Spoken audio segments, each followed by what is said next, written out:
Greetings, this is Obi-Wan Kenobi, and I have drifted into the Underworld. The Star Wars Underworld. I have a bad feeling about this. Here we go. We must go to the lower levels. The Underworld. You've taken your first step into a larger world. You're after something. Ben. Since I've started the Underworld, I've met so many great friends. Chris. I grew up in the 1990s, and mall packaging is nostalgic for me. Dominic. What I love most about Star Wars is that it's fun and it's all-round good times. So, this is where the fun begins. May the Force be with us. This thing really moves! Whoa! I like this! I can't believe you came all this way to see me. Why am I not in the intro? I gotta come up with a snappy line. What's up, Star Wars fans, and welcome back to another episode of the Star Wars Underworld podcast. We are your source for the latest breaking Star Wars news, reviews, and discussion each and every week. And on this week's show, we're going to be breaking down all the big changes coming to Disney's Galaxy's Edge in California. But first, we'll be discussing the big breaking news, officially confirming some earlier reports that the leadership is changing over at Lucasfilm. And if we have time, we'll answer some SWU questions at the end of the show as well. My name is Chris, and joining us is my good friend, Mr. Dominic Jones. Hello, Chris. Hello, Ben. Hello, everybody. Yes, I think I like everybody, or like a lot of people, I spent this week in anticipation, waiting for something to happen, waiting for an announcement to come. So you can imagine my frustration that Kyle Tucker still hasn't signed with an MLB team yet. We need him to just get this free agency going. Need him to sign. We know it's going to be Los Angeles, New York, or Toronto. Just pick one. And when I say pick one, I do mean pick Toronto. But it was a nice, pleasant distraction to find out that Dave Filoni's the new president of Lucasfilm. That's pretty fun. Somebody that I think we can say has been on this show. We interviewed him at New York Comic Con 11 years ago. So that we could say we interviewed the new president of Lucasfilm. That's something. I don't know if we'll ever get to interview him again. I have a feeling not, but it's exciting times and lots to look forward to talk about. And also there's this interview that Kathleen Kennedy did with Deadline that is wild. And I look forward to getting into that as well. So it's going to be a great show regardless of what happens in Major League Baseball free agency. I feel like I remember directly asking Lucasfilm after that interview, or maybe even while you were doing the interview. Although if I was there, then I might have been filming it. I can't remember. So it was after. Like, are we ever going to be able to do this again? And Lucasfilm was like, yes. I don't know. It's been 84 years. I was like, I knew years. that like this might be the last opportunity we get to do this. So let me ask. Yeah. And it was. Yeah, our one and only interview. That was hilarious. And all things Star Wars Rebels. That's right. Also joining us, it's Ben Hart, the Star Wars guy. How's it going, everybody? Yes, some very surprising news, very, very timely. Thank you for giving us the first scoop or the first podcast probably to talk about this. But honestly, I was really disappointed by this news, to be honest, because the first thing that I heard was that a president had stepped down and that he'd been replaced by Dave Filoni. And I thought, oh my gosh, Dave Filoni is president of the United States. Yes. But then I was disappointed. But this is the second. This is pretty good too. It's pretty good too. Oh my gosh. That's funny. That's really, really funny. I think a lot of people did. That's like half the comments were saying that. The only ice Dave Filoni supports is that at PPG Arena, which is where the Pittsburgh Penguins play. There you go. Oh my goodness. There you go. Oh my goodness. Also joining us. I mean, the ice where they skate. That's the ice I'm talking about, not the fascists. That That was clear, at least to me. Okay, It was good. clear. Yes, if anyone's watching, they can see the ice references of that kind that you're wearing. Yes. Also joining us, initially being here to break down the Galaxy's Edge news, but now unexpectedly also here to talk about the less important president change news from Ion Cannon. It's our good buddy Joel Davis. Welcome to the show, Joel. I'm glad to be here. I've been watching the news. You know, the coup at Lucasfilm has been intense. You know, you got the guards running through. You got a big civil war. We got this faction. Oh wait, no, that's all just YouTube grifting. My bad. No, I was here to talk about theme parks. I was promised theme park discussion because you and me are two people who live 30 minutes by that park. But no, I am excited to talk about this as well. It's both unsurprising and surprising at the same time. That's what it's yeah.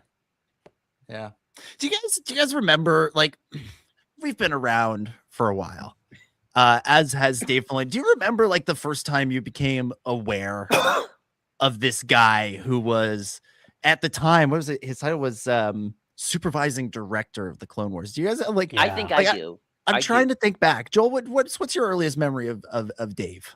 I think my earliest memory has to be I did watch the Clone Wars behind the scenes videos on Lucasfilm.com back in the ye old days. Back when it was on Cartoon Network, and I watched it as a little boy at 8:30 at night on Fridays.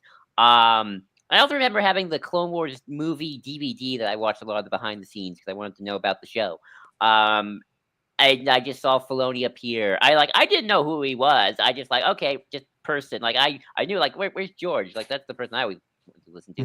That was the only person I knew. Like okay, all these other people are important. Just George. That was me back then. But I always saw him. So okay, he's always talking about stuff. And that's kind of how I was aware of him. I wasn't aware of there was this whole persona around him until years later when I kept hearing people oh, this guy hates the EU and he's destroying the EU, and he kind of was the target of those people for years. And then obviously just familiarity and all that stuff. So it's it's kind of more of an amorphous kind of knowing of him than just remembering one single day. Oh, that guy. Yeah, he didn't show up at your house one day, be like, "Hello, it's me. I'm Dave Filoni." That would have been awesome. Hey, well, I still wait for that day to happen. I'm still dreaming that one day there'll be a knock at the door. Could happen any day now. Any day now. Yeah, it won't be somebody asking me to sign a petition. It'll be a Dave. It'll be like, I'm here to show you the Mandalorian and Grogu or something. I don't know. Ben, Chris, do you guys have any early memories of Filoni? Thinking back now that he's the guy.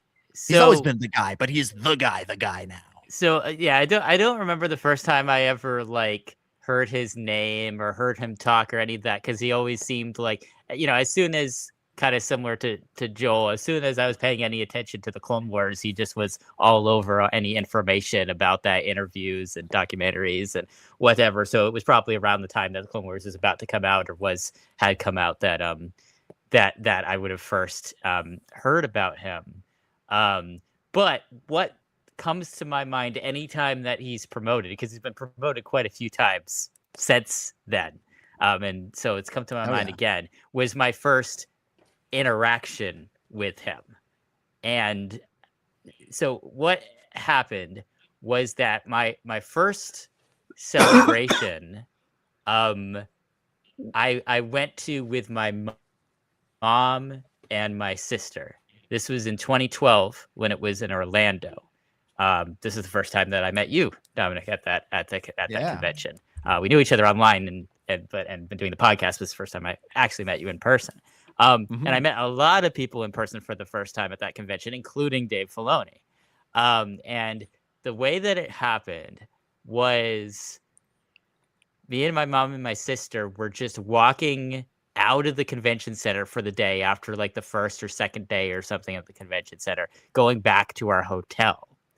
And Dave Filoni was just standing outside the convention center talking to a few people. It wasn't a big crowd of people like it probably would be now. It was just maybe 3 or 4 people. They were just hanging out on a sidewalk talking. And of course, I knew who he was, My sister knew who he was. I'm not sure. I think my mom kind of sort of knew who he was. Or maybe I said, hey, you know who that is or something.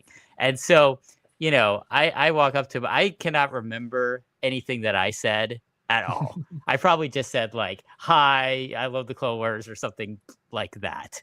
Right. But what I remember happening was I remember him, it kind of coming up that, you know, my mom had brought me and my sister to our first Star Wars celebration. And Dave Filoni started talking to my mom. And what he said to her was, thank you so much for supporting your kids' passions and bringing them to this convention. Mm. Wow. And that's cool. So that like is the reason why amongst all the many amazing things that Dave Filoni has made in Star Wars, that's why I'm the biggest Dave Filoni fan, because I'm a fan of him as a person, because the fact that he said that, and that was the type of interaction that was my first interaction with him, was like so wholesome that it just like, I've always had such a respect for who he is as a person since then. And so that moment came to my head. That was the first thing that came to my head, you know, as it does every time he's promoted. But once again, when this was announced, I was brought back to that time. Ooh, interesting. We got something great to show. So yeah, I was just brought back to that time. And so I'm so happy. I'm so happy that guy who thanked my mom for bringing me and my sister to our first celebration 14 years ago is now in charge of Lucasfilm. Like, so awesome. Yeah, that's really great. That's always been, I think, something that Dave does really well is he understands what people need to hear in the moment, and whether that's you know, a young fan, an older fan, someone who's only kind of interested. It's you rarely hear a story about a negative face-to-face interaction with the man, and I think that's a testament to who he is, and that is you know, an important part of leadership. You know, that's we you know, joke about presidents, but like that's something that leaders are good at, which is making people feel heard and having real conversations with them. Ben, I want to hear from you. Do you have an early Dave Filoni memory? Yeah, see that I'm kind of in the same boat with Joel here. Like I don't remember the first time I heard the name Dave Filoni, obviously.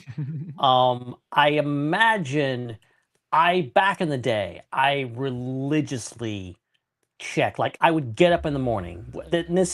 This is kind of late, like early, like teenager 8 years for me. Like when I actually had a computer and had internet access like regularly. Before that, I really didn't.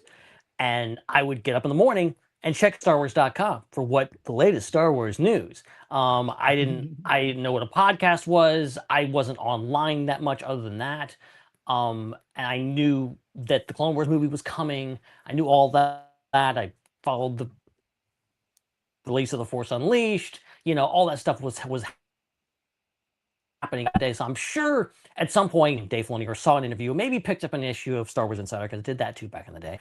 But it wasn't until like going to Star Wars Celebration 2015, Anaheim, and being up basically for 24 hours that first day, being in line and going to the Force Awakens panel and trying to go home because I was dead.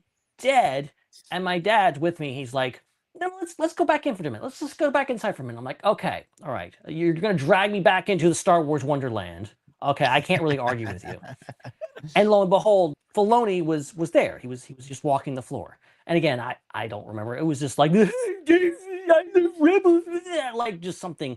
I don't know what I possibly could have said to him. I hazard to even think back to that. But it was amazing to like something that he definitely does not do anymore, which is like walk the floor and get out there with his cowboy hat, not undercover, but like out there as a fan. I think that's the amazing thing about Filoni, is that he was going to Star Wars Celebration dressed in his Plo Koon costume as a fan. Like the guy things, and he thought it was a joke when he actually got the job. He thought it was his Avatar coworkers were pranking him when he actually got the call from Lucasfilm to go things. And so I think it's the ultimate success story. Honestly, it's the ultimate we're in this era where Star Wars is being run by the fans. Star Wars previously was made by people that grew up in a world without Star Wars or created Star Wars like George Lucas. Now we're truly in the era of just like people that grew up in Star Wars, that love Star Wars, that are fans of Star Wars, now are not only making it but in charge of making it. And I think Filoni there's a lot said about Filoni. There's been a lot said about Dave Filoni for many, many years. And I think I get that impression too. Just like he's a good guy. He's just a good guy, and he's a great storyteller. I've loved his stories, and I really wish him the best at this point because I think he's got a lot ahead of him. He's got a big job to do, and they're not going to let him hear the end of this. So good luck, Dave. Yeah. For me, like I actually think I became aware of Filoni not through StarWars.com and not through Clone Wars bonus features, but through podcasts. Because back in the day, once or twice a season, Dave would go on what was at the time the biggest Star Wars podcast, and he would just talk about the show and talk about what they were doing. He would go back over the previous season. He would tease what was to come in the next season or the next half of the season.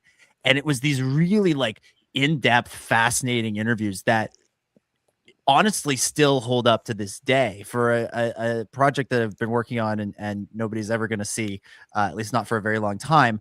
I've gone back and listened to some of those, and they are just as good now as they are or as they were back then. If anything, they're actually kind of more interesting now with the perspective of where we've come in the years since then. I linked in the chat the interview that I did with Dave at New York Comic Con 2015. That interview still holds up, and it has nothing to do with me. It's entirely to do with Dave. And so, I think doing that for people of our vintage, we have this image of him as someone who is maybe a little bit more approachable, maybe a little bit more down to earth, maybe a little bit more connected with the fans than people who are coming in now or who have come in the last 10 years, because those interviews don't happen as much. And when they do, they're a little bit more, not scripted. Scripted's the wrong word, but there's more restrictions on what can and can't be talked about.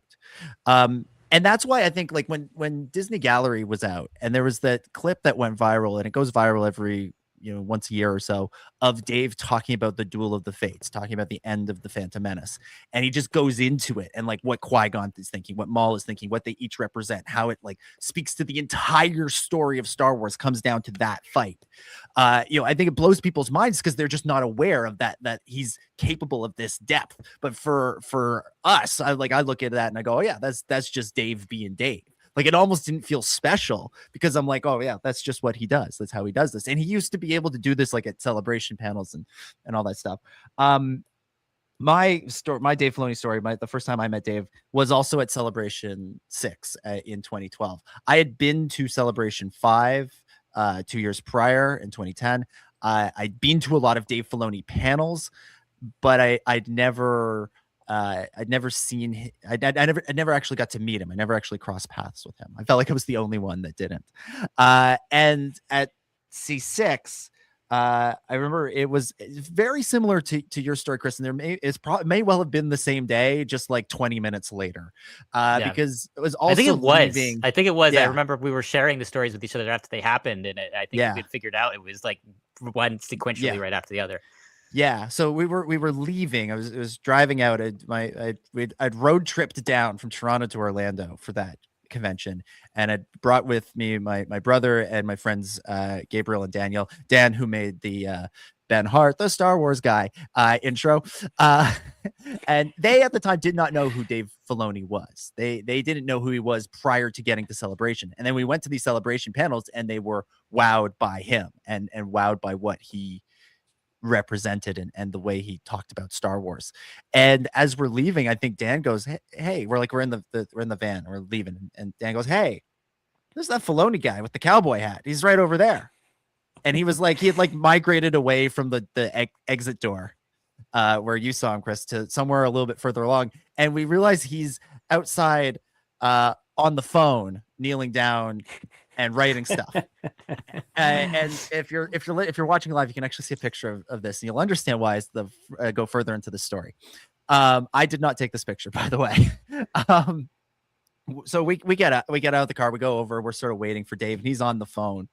And Joel Aaron, who was the lighting supervisor on the Clone Wars and a lot of Star Wars projects, he's there. He's saying hello. He's the one who took this picture of Dave taking notes. Dave's assistant, I think her name was Megan. She was there as well. And so we're just, we're chatting to them. We're waiting for Dave. And at first I see Dave. He's on the phone. He's writing notes. I'm like, this guy is the king of Star Wars Celebration. What he's doing right now is getting directions to the hottest after party in all of Orlando. Like he's getting directions. And then but this phone call keeps going on. And I'm like, where the hell is this? Where's this restaurant or nightclub? Where are they all going? Where are all the Lucasfilm people and the cool people? Where are they going? And then I'm not going to listen in. But you pick up like words as you hear somebody on the phone. And I hear things like, yeah, we'll get that down in the edit. Yeah, someone tell Matt Mitchell to rewrite that scene. Okay, yeah, we'll take a look at that when we're back. And I'm like, oh my God, he's on a work call right now. He's talking about the Clone Wars. Who could it be that he's talking to? It could only be one person. The maker himself, George Lucas. So we're standing there joking, that he's on the phone with George, and we've all seen fanboys, right? So we're like, well, I can hear his beard. We're doing that little bit. And Dave gets off the phone. He comes over to say hello, and my brother says to him, he goes, "Was that George you were talking to?" And David goes, well, I couldn't possibly say. Just does that little Filoni thing. So we get our moment with Dave, and we have a really nice time. It's the same thing. He was making jokes. He was cracking jokes. We told him how we road trip down there. Whole thing. It was really fun. Super lovely. We leave. Enjoy the rest of Star Wars Celebration. Come home, StarWars.com. Dave posts his recap of Star Wars Celebration, where this picture is posted on StarWars.com. And he does confirm that, yes, he was indeed on the phone with George Lucas the entire time. And we were just standing there like, I wonder who he's talking to. George. And George was coming 2 days later. It wasn't like he didn't know where Dave was, and he just still called him and said I got notes. Oh man, it's interesting when you bring up. I'm having all these memories from 2012 now. A lot of people have talked about how Dave Filoni is George's apprentice, his Padawan, and he's the rightful heir to Star Wars because of how much time they spent together and all this stuff. And there's a literal metaphorical thing that happened a few days after this, where when George did come to that celebration, he came by kind of crashing a panel that Dave Filoni was on. And walking out unexpectedly. And when that happened, I don't know, I can't remember how this happened, but at some point, he ended up with that hat that Dave Filoni's wearing in this photo. He ended up with that hat on his head. And George Lucas is wearing Dave Filoni's hat, and Dave Filoni is looking not like Dave Filoni without his hat, totally incognito, unrecognizable. And then at some point, I've never thought about it until now, because I've always thought about how funny it was that George is wearing Dave Filoni's hat. But I've never thought about, at some point, George would have had to take the hat off and give it back to him. And so now I've thought, almost like George Lucas taking the hat off and giving it back to him is symbolic of what happened. And it just took 14 years. I think it's funny. I think it's also a good reminder of just how much George was involved with Clone Wars. We always talk about Clone Wars is Dave's show and whatnot. And I'm like, it really is George and Dave's show. And, it was always sad when it was, of course, canceled. But there is always, the logical part of your brain that's even if they continued, it would have been very different without George and his pushing the ideas and boundaries and whatnot. Yeah. Like, actually, I'll just give one more interview thing that I remember because I've been recapping it. You know the episode where Cad Bane is gonna taking the Jedi babies and they go to Mustafar? Remember that episode? Oh yeah. Children of the Force. Well, here's an example of how Clone Wars is very much George's. A lot of the ideas still come from George. When George is like, "Hey, let's go to Mustafar," that'd be cool. Dave was like, "I don't know, George. Isn't Mustafar like kind of sacred cow till Revenge of the Sith? Should Anakin even go there?" And George like, sure, it's cool. I don't care. They have another base on there anyway. You gotta love George. George was never precious with this stuff. I think that's this part of what made Clone Wars. It's part of the secret sauce of Clone Wars.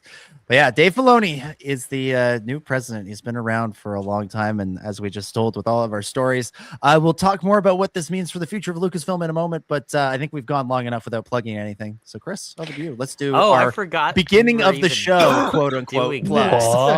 I thought this is one of these shows without plugs because that does happen from time to time. All right. I'm going to break a record for how fast I do this. Follow us on social media at the SWU. Join our Discord. Link is in the description. Subscribe and review if you're listening to us on a podcast catcher. If you super chat, we'll mention you on the show. You can also become a channel member if you're not live. And if you're watching on YouTube, subscribe. Boom. All right. So we basically talked about this last week, that this was imminent, and but they made it official today, literally about 3-4 hours before we started recording. The headline on StarWars.com: Lucasfilm and the Walt Disney Studios announce leadership transition. The story goes like this. Lucasfilm announced today that after 14 years of leading the studio, President Kathleen Kennedy is stepping down from her role. Kennedy will return to full-time producing, including the studio's upcoming feature films, The Mandalorian and Grogu, and Star Wars Starfighter. Dave Filoni, who worked closely with Star Wars creator George Lucas to build the Lucasfilm animation department on Star Wars The Clone Wars and helped launch Star Wars live-action series alongside Jon Favreau on The Mandalorian, will take on creative leadership of the company as president and chief creative officer, and Lin-Wyn Brennan will serve as co-president. Their close collaboration and more than 30 years of combined senior executive experience will carry Lucasfilm into its next chapter of storytelling with a strong foundation of creative vision and operational leadership guiding the studio forward. I love how StarWars.com will go from just like the most like fan, like, hey, here's how you make Grogu out of construction paper, to then having this like business shit on the website of like corporate speak. But it's official. We all kind of talked about it last week, Ben and Chris. So Joel, I'm going to throw to you. Just give us your immediate reaction to this news. Not surprised. This has been pretty much in the works, quite frankly, I think since 2023. When Dave got the CCO position, and I'm like, yeah, he's been probably being groomed by Kathleen Kennedy for a while to be the successor. And my kind of three thoughts are: one, I doubt anything's gonna dramatically change in the short and midterm, because it's just someone who's already in position of leadership just kind of taking on the reins. And also two, Dave at the cynical side of me is like, Dave could be the greatest president ever. He's still at the behest of the Bobs. I feel like everyone's frozen. Yeah. And or maybe that's just me. And what was my third thing? And my third thing is, everyone who's like, oh, it should be Tony Gilroy, it should be Jon Favreau. I'm like, guys, that being a good writer and director kind of have nothing to do with being a good studio head. Like, they really don't. James Gunn is a writer-director, yes, and I'm glad he's the CEO of DC. I think, but that doesn't necessarily mean he was qualified to be the studio head. Kevin Feige isn't a writer-director. He's just a producer. He's not actually writing and directing those Marvel movies. Most studio heads are not writer-directors. Although I think some of the Pixar people are, and maybe the DC animation studios are. So, but that the two things do not equate. That kind of leadership does not equate to being a good studio head, that you have to manage people. Now, whether or not Filoni's like secretly super nitpicky about what is and isn't Star Wars, and like the rumors of he hates Andor, blah blah blah, I don't know, but we'll find out in a couple of years. But my point is, Yeah, this all makes sense. And for all the grifters out there, you know, Kathleen Kennedy, when she took over from Lucas when Disney bought it, she didn't have to keep Dave around. When they ended Clone Wars, she could have been like, "Thank you, Dave, for your services at Clone Wars. We had fun. Go now, do other animated stuff." But she kept him. She kept him. She let Ryan and JJ and Gareth with the live action stuff. She promoted him to the chief creative officer, and now she made him the president. So we owe Dave's ride to Kathleen Kennedy, maybe even more than George Lucas, quite frankly, if you ask me. So yeah, those are all my thoughts in one big ramble. Yeah, I mean, yeah, it's clearly been something that's been happening for a while. I think you hit on something interesting there, Joel. I also, when Disney bought Lucasfilm, and one of the first things they did was end the Clone Wars. I remember thinking like, oh, is this the end of Dave? Like, is he gonna go and make, the next Avatar show? Is he gonna go and do his own thing at some point? Is this it? And I thought it'd be a real shame to lose him.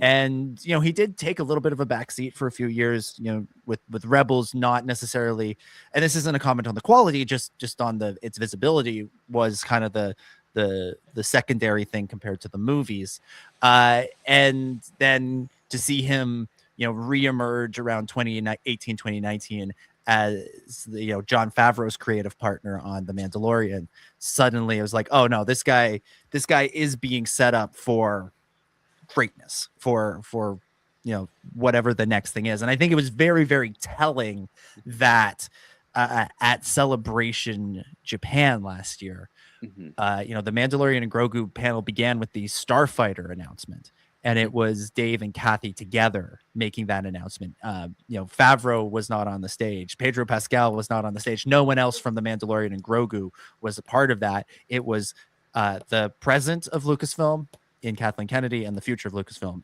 Dave Filoni. I think it was, one, it set Dave up to be her successor.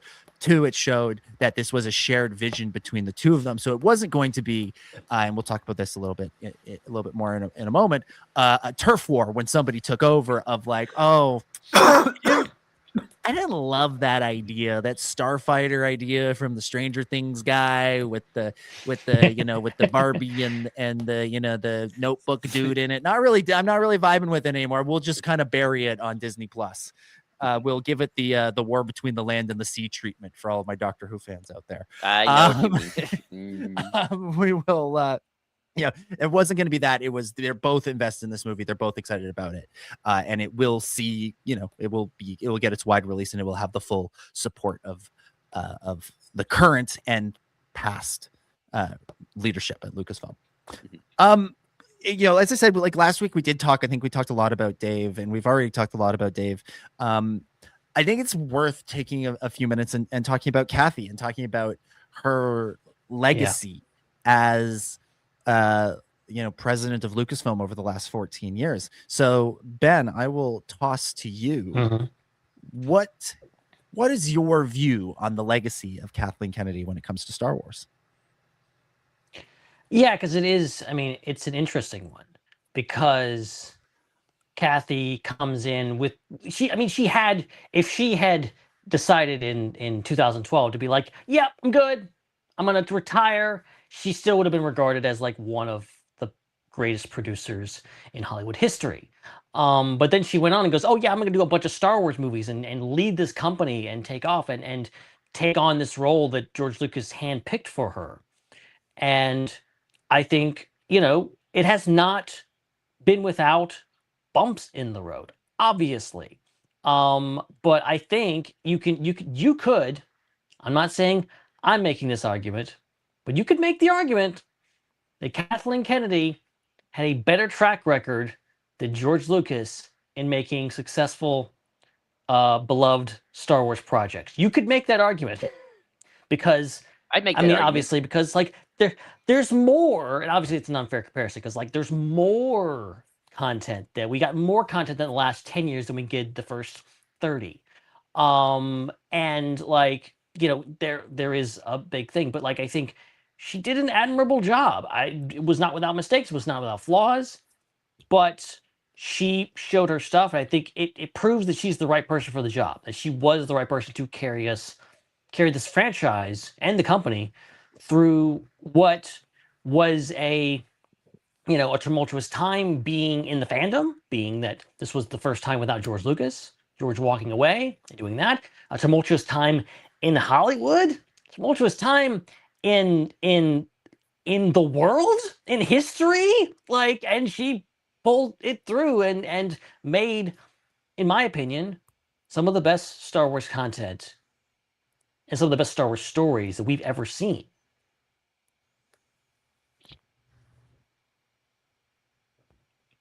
Okay.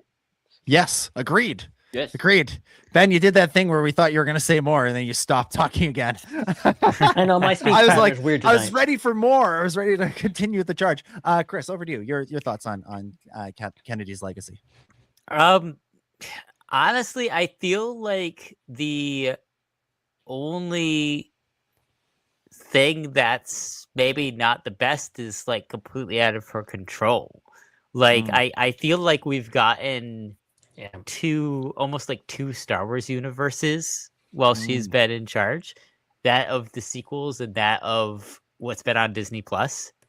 And I feel like everything that's been on Disney Plus, and then some of the even stuff that has been in theaters outside of the sequels, like Rogue One, for example, has been absolutely fantastic and like some of the best Star Wars ever, and rivaling what Dave Filoni made prior to her coming on board and what George Lucas made. I think that her overseeing the sequels was very much like when Disney bought Star Wars. I mean, that was their intention. That's how they're going to make their money back. Like, we're going to buy Star Wars, and the first thing we're going to do is put out 3 sequel movies, and we're going to use that to get our investment money back as quickly as possible. And so I don't really blame her for the fact that it didn't really snowball into next generation of content fully. And that's really the only thing that I think has been a misstep in the Disney era. I think everything else has been fantastic. So with that being said, I think that she did an amazing job as president of Lucasfilm and an amazing job as producer for all these projects. And I obviously think it's very unfair that, people are going to blame her for all the things they don't like, but then not give her credit for the things they do, because very few people can say they didn't like anything that has happened over the last 14 years. So I think that was I think she did a great job. I don't think she could have done much better than she did. And I think that she leaves, having created as much good stuff as George Lucas did as head of the studio. I want to add on that, Chris, because you brought up a point that has always been in my head. And I'm someone who likes the sequels. Like, I like all 3 of them. I like Rise of Skywalker, even though I know it's bad. But there is like this part of me that kind of has this vibe, and I can't prove it, that kind of deep down in their heart of hearts, one of the reasons Lucasfilm might not like the sequels compared to, say, Rogue One or even Solo, is I do think that the sequels are the most Disney mandated out of all the projects. Where it's like, if Lucasfilm had like complete free reign, no one told them to do anything, I think they would have loved to start with something like Rogue One or Solo or the Mandoverse or stuff like that. I think the sequels were very much part of the deal to like, okay, we buy Star Wars, we get a sequel trilogy, we want Han, Luke, and Leia back because that's what everybody wants, quite frankly, and they were right. They're right. And Kathleen Kennedy and Lucasfilm kind of have to make the best out of this situation. I think they do it for 2 of them, but then you can kind of see the mandate problem where they, Rise of Skywalker has all the problems. Colin leaves.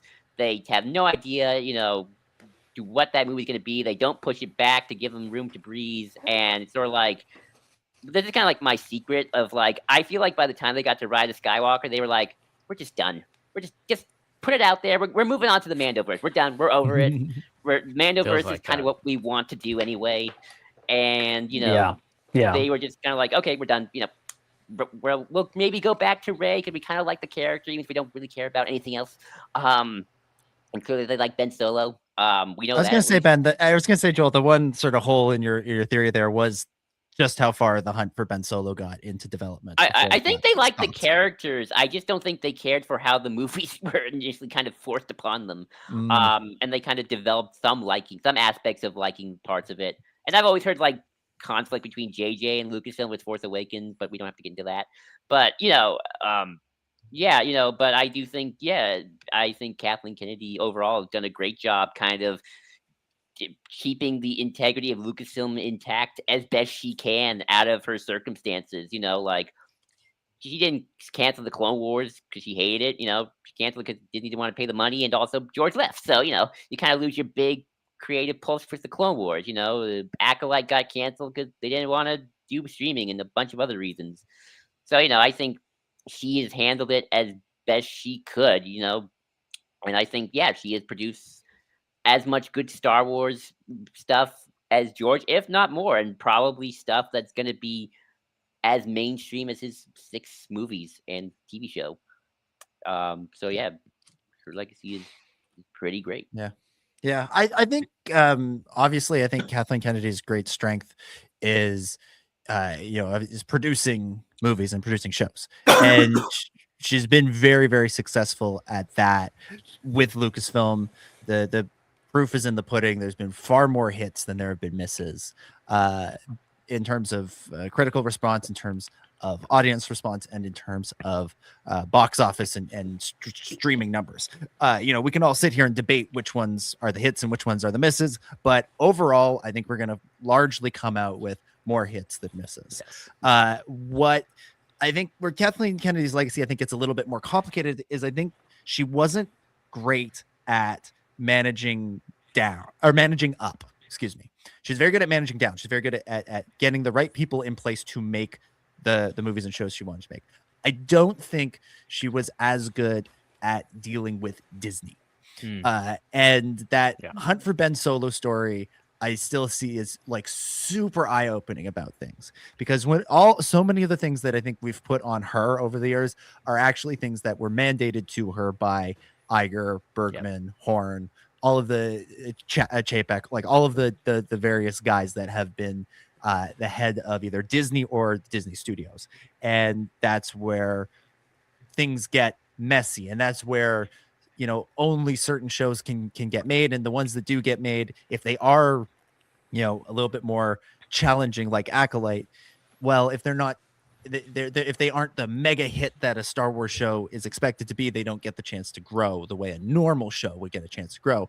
And I think maybe at times Kennedy might have approached some things like a normal movie or normal show, a big movie or show, when she needed to have a little bit more of a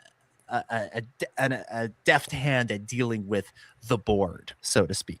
Not to say that she was terrible at it by any stretch of the imagination, but I think that's where there might have been a bit of weakness, and that's where legacy gets a little bit more complicated, even though by and large I see it was very, very successful tenure. It's hard to know. I was going to say it's hard to know.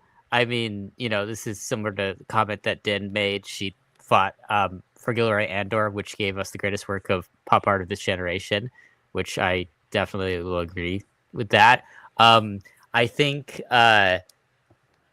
we know a bit about, and we're talking a bit about some of the losses, some of the things that where Disney got their way, and it was not good that they got their way.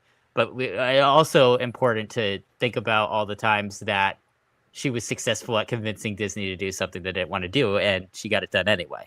And that's fantastic too.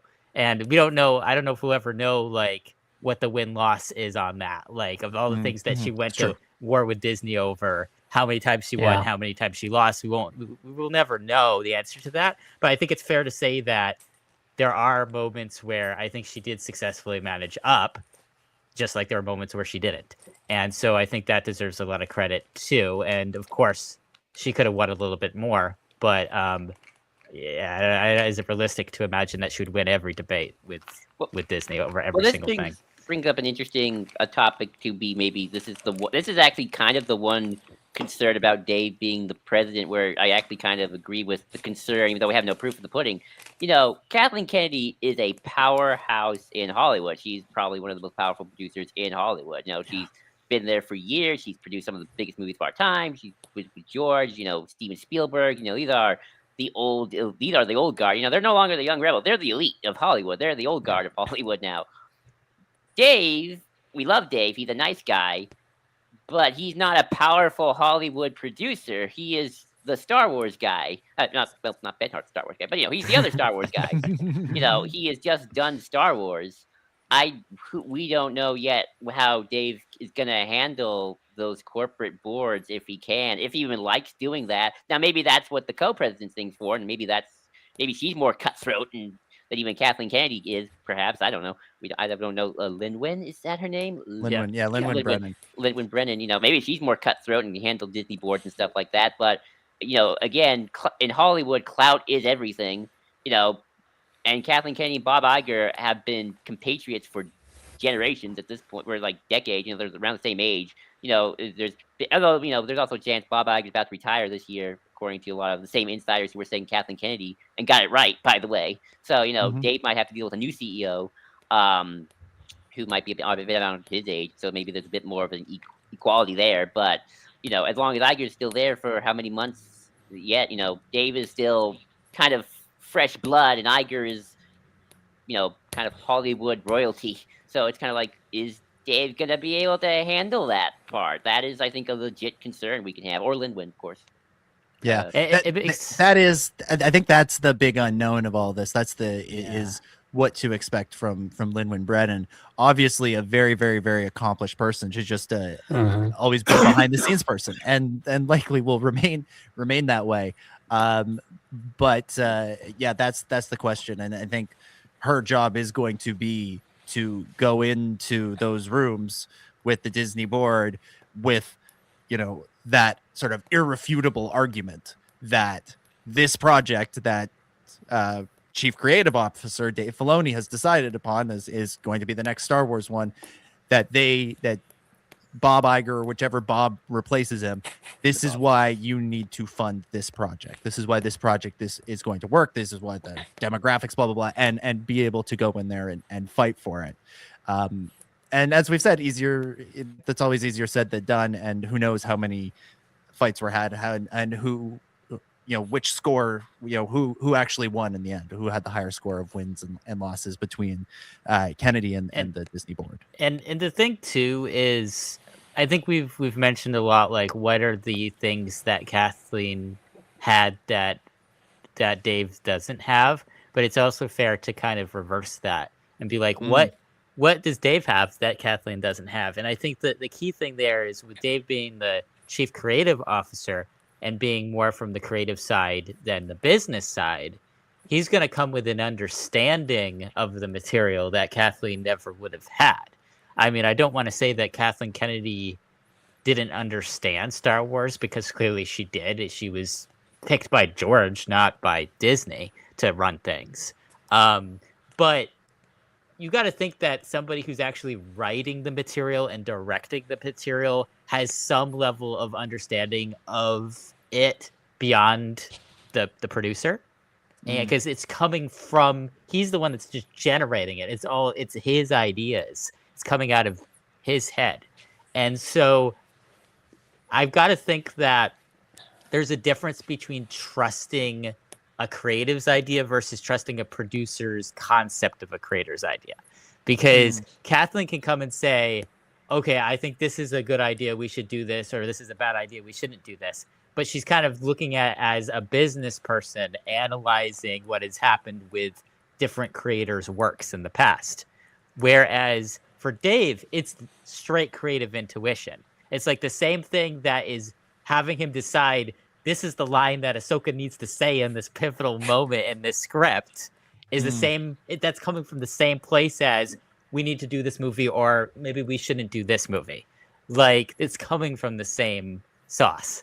And so you got to think that hopefully there will be a trust that the future or present CEO of Disney and the board of Disney and all these people that make the final decisions to green light or not. So hopefully there's going to be some level of trust that they have in Dave as a creative, to know that he's going to have a creative intuition that is going to be beyond just a business intuition about what the audience is going to resonate with, which I think gives him an advantage to maybe make up for some of the disadvantage of him not having that business experience.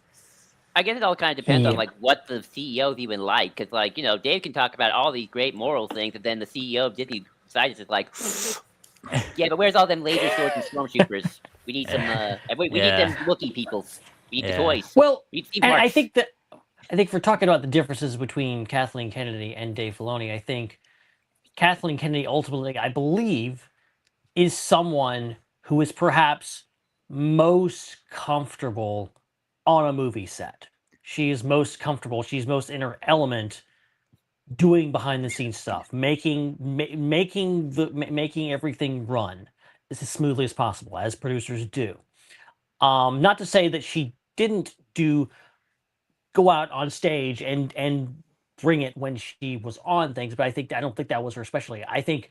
I'm not going to say Filoni has always been the most comfortable, especially when there's an 8-year-old in the audience asking him a direct question about what happened to Ahsoka.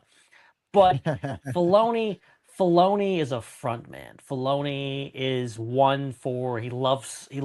I think he does genuinely kind of love the attention. He loves playing with people's emotions. He loves not answering people's questions, and I think he's a pitch man. He is a man of the people. And as we were talking about earlier, he's a fan. He started in the audience himself, and now he's up on stage. So I think that's an interesting thing to come about. Of just like he's a creative. His weakness is that he doesn't have the producing power or the producing experience or even the directing experience, filmmaking experience that Kathleen Kennedy does. But he's got the storytelling down pat, and he is a showman. He is someone who can show up at Celebration and work a crowd. And you can imagine that also could translate into being able to work a boardroom or work CEO into saying yes to something maybe they would have said no to, pitching a project to somebody. I think Filoni is that guy. So I think it's very interesting to consider how that dynamic will be. Obviously, Lin Brennan is going to play that part. It's going to be a huge part of that dynamic. But it is curious also that it's not two co-presidents. It's Dave Filoni, president and chief creative officer, and Lin Brennan is the co-president. That distinction of just like they are partners, but Filoni is taking the lead here. Filoni's president and chief creative officer. Lin Brennan is co-president and general manager. So still pretty good title. Pretty good title. Oh yeah, great title. Love the title. That's a killer title. So well, I'm sure have more to say about Dave and Linwin and the transition, if there really is one, over the next few weeks and months and years, I'm sure. But I want to take some time and take a look at this interview that Kathleen Kennedy did with Deadline. It's pitched as her exit interview, where she looks back on her time as head of Lucasfilm and also sort of gives some updates on what's going on with a lot of the projects, those that are in production, those that have been announced but we haven't heard anything about. One of those projects that is kind of conspicuous by its absence is the Rey movie. There's not a word said about it, but we can talk about that in a minute. I will say I love this interview because it's nice to hear from Kathleen Kennedy in a format like this, something that's more sit down. And it's something I wish she had done more of throughout her time as president of Lucasfilm, but also reading it, I kind of see why she didn't, because there's some interesting things that are said that I don't know if the PR team at Lucasfilm would totally love. But I want to we'll start with what is on everybody's mind, which is Star Wars Starfighter, of course. Yeah, it's the next Star Wars movie after The Mandalorian and Grogu. Here's what Kathleen Kennedy said about that. She says, quote, "It was envisioned as a single film. Sean Levy just made the experience so pleasant for everybody, and we found this 14-year-old kid out of Ireland who had virtually no experience. That's always risky, hanging a story so much on a child actor. You're not exactly sure how comfortable they're going to be. Flynn Gray turned out to be such a special kid. When you cast kids, a lot of it becomes about the parents. He has great parents, and we got lucky there too. Not only was he there with Ryan Gosling, this movie is structured in a way that he had kind of a new actor coming in every few weeks that he was one-on-one with. Matt Smith, Amy Adams, Aaron Pierre, and each one, it was so great to watch him because he would just get so excited by the actors he was working with. It was like he was in the best university you could possibly be in." They circle back a few questions later to more about Starfighter and the possibility of it being of it getting sequels, of it becoming the first in a series. She says, quote, "With Sean's movie, this could go on, but it's not our intention right now. We really made the movie as a standalone story, but you cannot ignore the fact that this young actor is so good. I will be very surprised if he doesn't go on and we don't try to see if there might be future stories. But it was just kind of nice not going into this and not having to think that way. We could just make a movie and tell a story." So a couple of things there. Flynn Gray, I guess we shall expect great things. We will watch his career with great interest. Yeah. This Indeed. tells us something a little bit about the structure of the movie that's kind of interesting. That these actors are only there for part of it. This is maybe not an ensemble cast. This is a little bit more of an adventure where you have your key leads in Gosling and Gray, and it's a little bit of an odyssey. They go to a new planet or a space station or whatever, and they meet new villains, allies, etc. along the way, and that's where Matt Smith, Amy Adams, and Aaron Pierre, among the rest of the cast, come in. I thought that was kind of an interesting piece to this about what we're going to see when Starfighter comes out. Wait, I'm not shocked. Grammy-winning songwriter Amy Allen is not in the movie? Gosh dang it. I'm not watching it now. Dang it. I'm not shocked by this structure, in kind of all honesty, because, like, whenever I hear, like, big actors are going to be in, especially, like, Marvel or Star Wars or DC, like, any of the big blockbuster franchises, I always say to myself, oh, these are bit roles. They're here because they're not going to be a big deal. But you need a big actor to kind of have them remember. Like, remember a Lawrence Detective actor? What's his name? Max von Sydow. Max von Sydow, yeah. Max von Sydow. You know, like, as much as, like, we all speculate, like, oh, is he Boba Fett? Is he this or that? You know, like, he's only in the movie again for 5 seconds. But I do think, in logically, yeah, you do get big actors for those small roles because they're not going to be that deep or that big, but you want to remember them for at least 5 seconds. So you get that great actor to be like, I'm here and then I'm out. You do your thing. You're kind of glorified cameo of the day. So I'm just not shocked. It's true. I also like the way that they're approaching this the movie as truly standalone. They're not trying necessarily to set up a sequel, although it does sound like now that the movie's in post-production, feel like those conversations might be beginning. And that's where these comments that she's making about how great Flynn Gray is, I think that might be where that's coming from, where it's like, you know, they're probably watching the dailies, they're looking at the early edits, and Sean Levy's looking at Kathleen Kennedy going, you know, I bet we could do a sequel. I bet we could do something more with whatever this character's name is. And it feels like there might be a little smoke there about a follow-up. They should. I think they should. You know, that's how you build up your universe. You know, you sometimes you do a standalone, but you kind of leave it open, and people like it and they love it. Let's do a sequel. I mean, that's how the MCU started with Iron Man. They didn't know what was going to happen, and then Iron Man was a big success. Greenlight Iron Man 2. Absolutely. So she also gave a little insight into some more of the Star Wars projects that never came to be, or rather just some of the people that she talked about doing Star Wars projects with. I wouldn't say any of these got very far. I think these are all like early conversations, maybe a concept was kicked around, and then people moved on for various reasons. But here's what she said, quote, "I've had early conversations with David Fincher, with Vince Gilligan for TV. I've sat down with Alex Garland and others where the minute you say their name, you go, oh, that might be an interesting Star Wars. But not everybody is just going to go, oh yeah, great. I'm going to drop everything and spend the next 3 to 5 years trying to figure this out. That's the other thing to consider. These are really complicated, difficult movies to make, far more than I think people give them credit for. People have to set their lives aside for years." That's an important thing to remember when you hear of just like so-and-so met with Lucasfilm to do a thing. Just like, yes, they met. Doesn't mean there's anything happening. It just means that people are talking and they're allowed to talk. It doesn't necessarily mean that there's going to be a Star Wars movie directed or written or produced by this person. How dare Tony Gilroy not give up 20 years of his life, last of his life, for Andor, 5 seasons total. 12 episodes. He should have. He should have, I say. Darn it. Yeah. And I think that's a piece of this too, is yeah, I think she hits on it there. Like, these movies are tough to make. And, you know, for as much as we could sit here and think the way, you know, Dave Filoni might have at one point in his life, wow, sure would be nice to make a Star Wars movie. You know, me, super fan, wouldn't I love to make a Star Wars movie?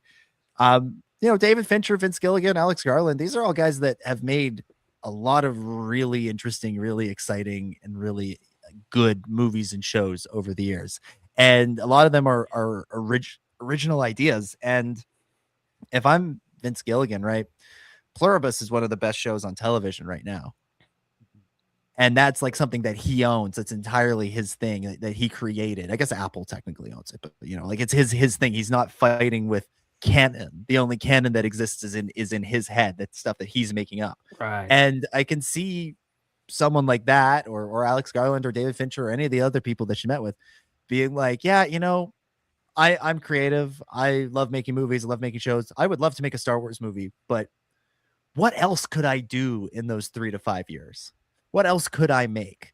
And maybe for them, that calculation, clearly for them, that calculation comes out with, I'm better off doing the other thing. I might be better off doing the other thing instead of, you know, having to fight with Disney, fight with the fans, fight with whatever to get people to buy into a weirder concept for Star Wars. That's definitely what Benioff and Weiss came away with. Yeah. Exactly.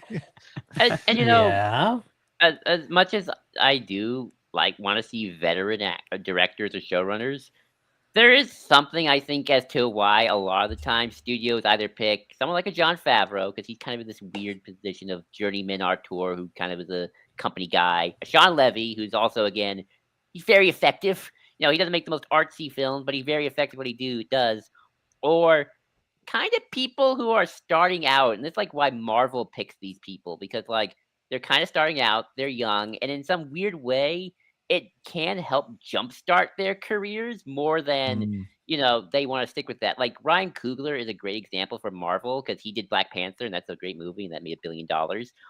But you know Ryan Coogler doesn't want to do Black Panther and Marvel forever, and because of Black Panther kind of jumpstarting his career, he got to do Sinners, which is I heard an amazing original film. So in some ways, excellent. You know, obviously, I know they've had trouble with youngish directors in the past, and maybe they'll figure that out as they go along. But there is something to say about like maybe a little bit more wet behind the ears, more controllable people, but who they can jumpstart careers, and then kind of like what happened to Rian Johnson, who I know we'll get to in a second, who, you know, did Last Jedi, unfortunately got spooked a little bit, but he's now doing those Knives Out movies, and I think the world is better for that Knives Out saga.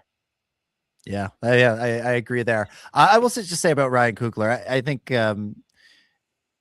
I think what Marvel did was like not so much jumpstart his career, but like strap a jetpack to him and elevate him even higher. Because this dude had already done like an indie darling hit with Fruitvale Station, which is a just incredible film, and then he'd gone and done a Rocky spinoff with Creed. So like he was That's already right. climbing the ladder, and then he was making his way up the ladder, and then Black Panther comes along, puts the jetpack on him, shoots him up into the stratosphere, and all of a sudden he's able to do something like Sinners, which is also excellent movie. Now back to Kathleen Kennedy. What about some of the projects that we do know about? What about the ones that have been announced, but we haven't gotten updates on it? Well, she gives us a whole bunch of updates all in a row here. This is what she says. She says, quote, "I've got to tread a bit carefully here. Jim Mangold and Beau Willimont wrote an incredible script, but it's definitely breaking the mold and it's on hold. Taika's turned in a script that I think is hilarious and great. It's not just my decision, especially when I've got a foot out the door. Donald Glover has turned in a script. And as you have read, Steve Soderbergh and Adam Driver turned in a script written by Scott Burns. It was just great. Anything's a possibility if someone's willing to take a risk." Again, she circles back to some of the projects again here. This is what she says. Mangold's really on the back burner, as is Soderbergh's.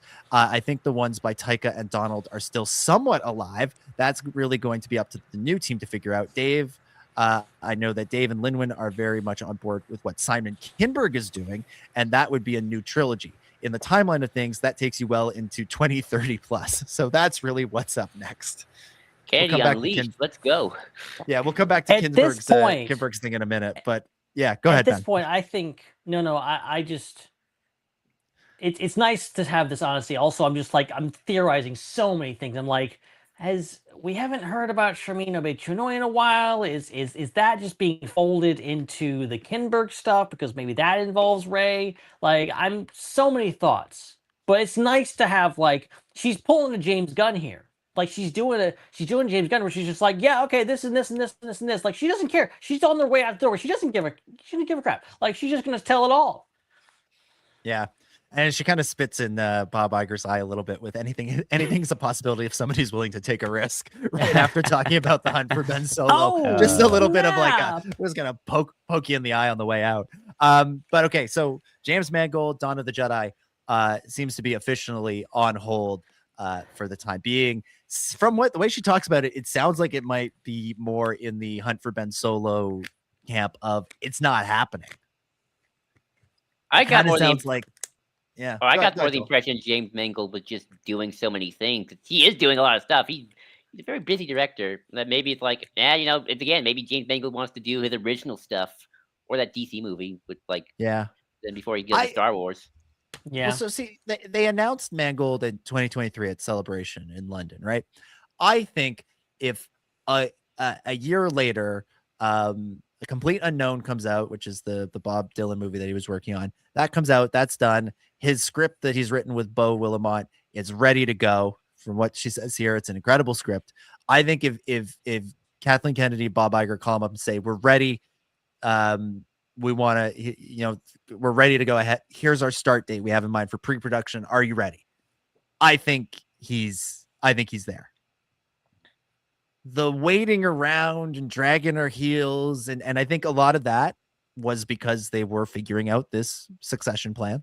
I think that might be where someone like James Mangold, who is a very accomplished director, a very in-demand director, goes, all right, I'm not waiting for you. I'm not waiting for you guys. You guys want me to do this movie? Either we start tomorrow or call me in 2 years when I'm done my other thing. And I think that's probably where we're at right now. And that is thus therefore moved the script off of the priority, out of the priority pile and into the, gee, wouldn't it be nice to do this pile, along with the Hunt for Ben Solo, which has already been blocked by Disney once. Do you think that a lot of the weirdness around Star Wars these last 2 years, I've been talking about this on my podcast too, has been because of this transition? Because they've kind of known it's going to go from Kennedy to Filoni, Linwin, that some of these strange, but like move up a different movie that were never even announced in the first place. Obviously, the streaming era has been winding down since 2023. Of course, we've known that with Andor and Acolyte and Skeleton Crew. Do you think all of this is partially because of for the last 2 years they've known a transition is coming and sort of like, Well, we don't really want to start a new era when the leader's about to leave, and like, the new guys might just throw everything in the trash. I mean, I doubt Filoni would do that, but the new guy, Dave and Linwin, are going to be here, so they're going to probably want to make their stamp on Star Wars now and say, "Hey, we're in charge." So it's kind of like placeholder everything.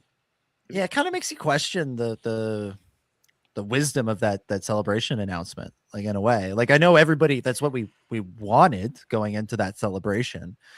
And maybe at the time Kennedy wasn't thinking about stepping down anytime soon. But I think you're right, Joel. I think there's a certain amount of, like, that the last year in particular has been a holding pattern while they figure this out. And the reason they were able to go ahead with Sean Levy's project with the Starfighter, as she keeps saying in this interview, is because it's a one and done. That's it. That can be her swan song. She can do it and be done and get out, and then leave it to Dave and Linwin to figure out what they actually want to do next. And if they want to continue what James Mangold and Sharmeen Obaid-Chinoy, Taika Waititi, Donald Glover, and Dave himself were planning, they are welcome to do that. But if they think, you know what, these aren't the movies we want to go with for the direction we want to go with Star Wars, we have the option to put them back on the shelf for the time being. You don't have the direction you're looking for. Yeah, and like, you go back to the Disney, the infamous Disney Plus Day, or whatever they were calling it. Disney Investors Day. Like Disney's Investors Day, whatever the hell it was. It was clearly, it's so, like, painfully clear now looking back on it, where they're like, oh, let's do Range of the New Republic and and a droid story and all these things that we never saw, we may never see. And it was just almost like it's clear that, like, Disney was like, okay, come up with 10 different titles for things. Come up with things, and that's what you're going to announce. And then you're going to do these things. This corporate mandated thing. The celebration announcement with Mangold, Sharmeen Obaid-Chinoy, and Dave Filoni felt more like, this is a confident Lucasfilm. This is a confident Lucasfilm that wasn't pressured into doing this. They were going to do this. And it could also, you can never rule out just the tardiness of Hollywood and the creative process, and just go like, yeah, they were really confident back then. Now things have changed. Well, yeah. Yeah, one of the things that's worth bearing in mind with that is the strikes came a short time later, right? And that would have thrown a big old wrench into a lot of plans. Because I was gonna say, Ben, like, you're like, oh yeah, confident Lucasfilm. I'm like, yeah, wrongfully confident, because they haven't made any of these freaking movies. The two movies that are being made weren't announced on that day. They were announced afterwards. They were completely different. And so I think that there's something. Yeah, there's something odd that's gone on in that time that and I think part of it's the transition, part of it's the strikes, and part of it is they kept announcing things that were in development. And being in development and being in production are two very different things. We think of development as being like pre-production, but pre-production is later on in the process. Development is literally just writing and maybe a little concept art. Pre-production is like, okay, we're hiring dudes to build this set. Like we're going to be ready to go very, very soon. And that's something that Levy made very, very clear at Celebration Japan last year. Was he's like, this is not a Star Wars movie in development. It was almost like he was like telling us, like, I know you've been burned before. Mm-hmm. I know you've been burned before. I, Sean Levy, will not do that to you. I am going to make this movie. This is what I have done for 30 years. I have a ridiculous IMDb page with so many movies on it. You can trust me. And so he's like, this is not a Star Wars movie in development. It is a Star Wars movie in production, in pre-production. Like that, he made that distinction because I think Mangold, Sharmeen Obaid-Chinoy, Filoni all announced when they were in development. Taika obviously announced in development. Ryan, David, and Dan announced in development. Donald Glover's movie has never really been announced. Same with Simon Kinberg's trilogy, but they are in development. Whereas, those two movies, Starfighter and Mando Grogu, have gone from development to production, and now are both in post-production, which is amazing. So hopefully something else will in the next 6 months make that jump from development to pre-production and actually be a proper Star Wars movie soon, but it seems like we're a little ways away from that. What I thought was interesting was Taika and Donald's movies. So the Lando movie and whatever Taika Waititi is that seems she almost makes it sound like maybe that's what they're deciding between for next. Like that's Lin-Win and Dave have possible. Those are if not the only two options, those are two of the options that they could pick to go next. And now that they are in command, at the helm, they can choose from several different scripts, and one of them may be Donald's script, one of them may be Taika's script, one of them may be something we haven't heard of in the vein of Star Wars Starfighter. I wonder. Oh, I was gonna just one speculation. If you Yeah, don't go mind. ahead. I wonder if they're picking those because again, it's. I mean, I'm sure it'll be great, but I do wonder if it's kind of part of that whole placeholder situation where it's like, Mando, Grogu, Starfighter, and then Taika or Orlando. They have nothing to do with each other, right? But maybe again, that's kind of that placeholder situation because I do think either Filoni, They're the Empire movie, which they didn't talk about, but I have to admit probably still happening to some extent. Yeah. And of course, the Kinberg thing are going to be like, this is going to be the big stamp. This is like our Avengers, our kind of like here's a fun Star Wars movie, but then the Kinberg or Heir of the Empire are going to be the Star Wars movie. This is when Star Wars becomes an event again, and not just here's a fun movie for the year. Yeah. You guys have pointed out that the Filoni movie's not mentioned in this. I think that's the one movie that doesn't get a mention in here where I think we can safely say it's got to happen. It's not a situation where the new boss isn't going to want to do it. The new boss is the guy who would do it. So the only thing that might happen with the Filoni movie could be that just Dave suddenly feels he's too busy to direct it, in which case, Jon Favreau, come on down. And I don't think anybody's going to argue with that.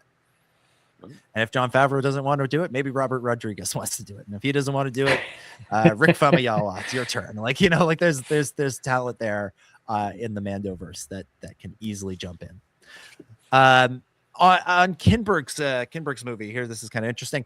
This is what she says. She says, quote, he's working right now. He wrote something that we read in August. It was very good, but not there. We've pretty much upended the story and then spent a great deal of time on the treatment, which he finished literally about 4 weeks ago. It's very detailed treatment, like 70 pages. And so he's expected to give us something in March. And this is the trilogy that Simon Kinberg is supposedly working on. Damn. So, or not supposedly, is working on. So presumably 10, 11, 12, maybe it's not those numbers specifically. Maybe it's not numbered, but that's the next big event. A trilogy written by one person all at the same time sounds good. Sounds really good. Yeah. Kinberg's actually a kind of a. This is actually where I think that this actually might not be a good thing because I'm not a big fan of Kinberg. His X-Men films are all to be desired. I know one of them is kind of not completely his fault because of how Josh Trank himself. And to be fair, the X-Men franchise in general under Fox was kind of dying anyway because Disney bought it and they had like leftovers and sort of like, just get them out so we can then put. That's the thing. I'm not going to disagree with you, but Simon Kinberg was not the only problem with those films. Okay, they had issues, some major issues, some like there was some directors that made some really good X-Men movies, but turned out to be really bad. So he directed one of them though. He directed the Phoenix movie. He actually directed that one. Apparently, he's not a very good director. I don't think that's fair to hold that against him because that movie's got other issues. That's fair, but I mean, on the one hand, so I'm kind of cautiously optimistic because it does seem like at least this trilogy will have a singular head who kind of at least knows the spine of the trilogy. Even though I'm sure there'll be changes as time goes on. You shouldn't have you gotta you gotta be a little loosey goosey with your stuff. Obviously, you gotta know when to maybe I shouldn't have done that, or know when to change course after the kind of get reception of the first movie kind of thing. So I doubt he has every movie written. I just think he has a good, strong outline for the trilogy, and then maybe the first one will be completely written. But no, it's very interesting, and it is kind of a sign. I've always said, and I feel like the Ryan trilogy that never happened was also kind of a sign that Lucasfilm did learn, or maybe always knew, but Disney, kind of handcuffed them of, yeah, we probably should have at least a singular creative over this, even if we bring in a co-writer for the second one and third one, a la a Kasdan co-writing with George or writing that second I draft. I think one interesting question is if you compare the sequels with the Kinberg X-Men films, what ended up being better? And Sequels. it's Sequels. you think the By a- sequels did? Oh God, yeah. Yeah. Oh, yeah. I By a mean, mile. I'm not an X-Men fan, so I don't know, how badly that might have caused people to stop liking X-Men. Bad. Really bad. But it's like, I first of all, I do think that Days of Future Past is a better movie than any of the Star Wars sequels. First of all.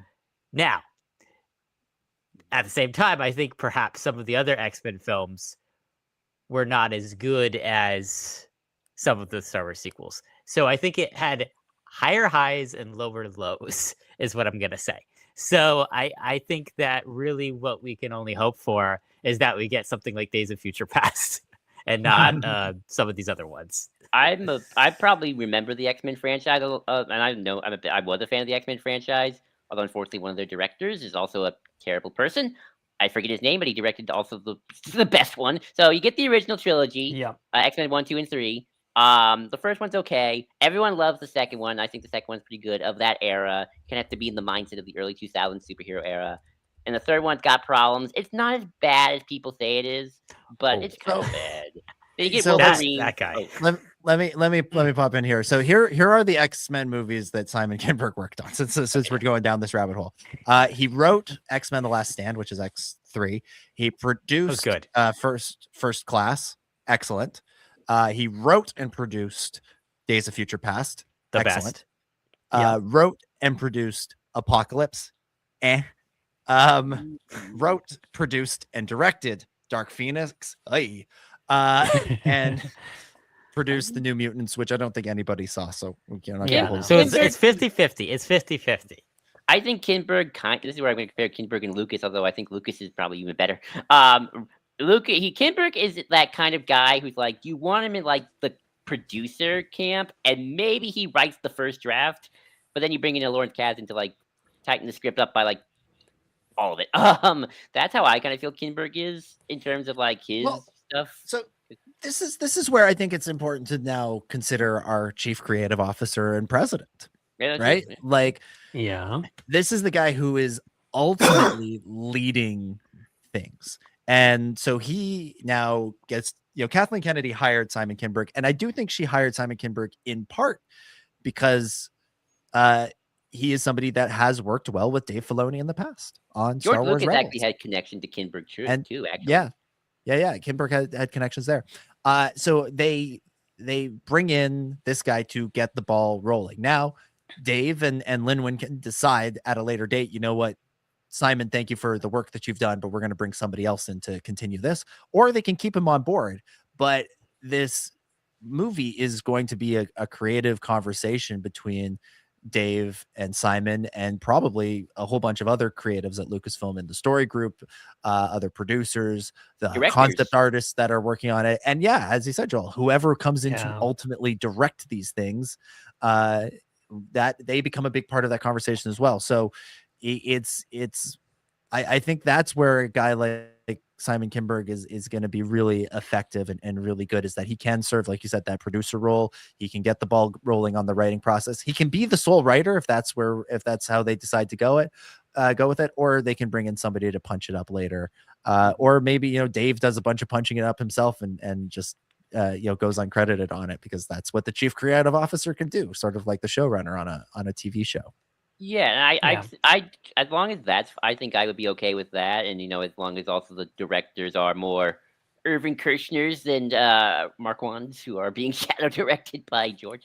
That'd be nice too. But no, that's why he also did stuff with Rebels, although again, how much I don't know. It seemed like Dave and him were kind of co-creators. Although it seems like Dave was running the show with Rebels most of the time.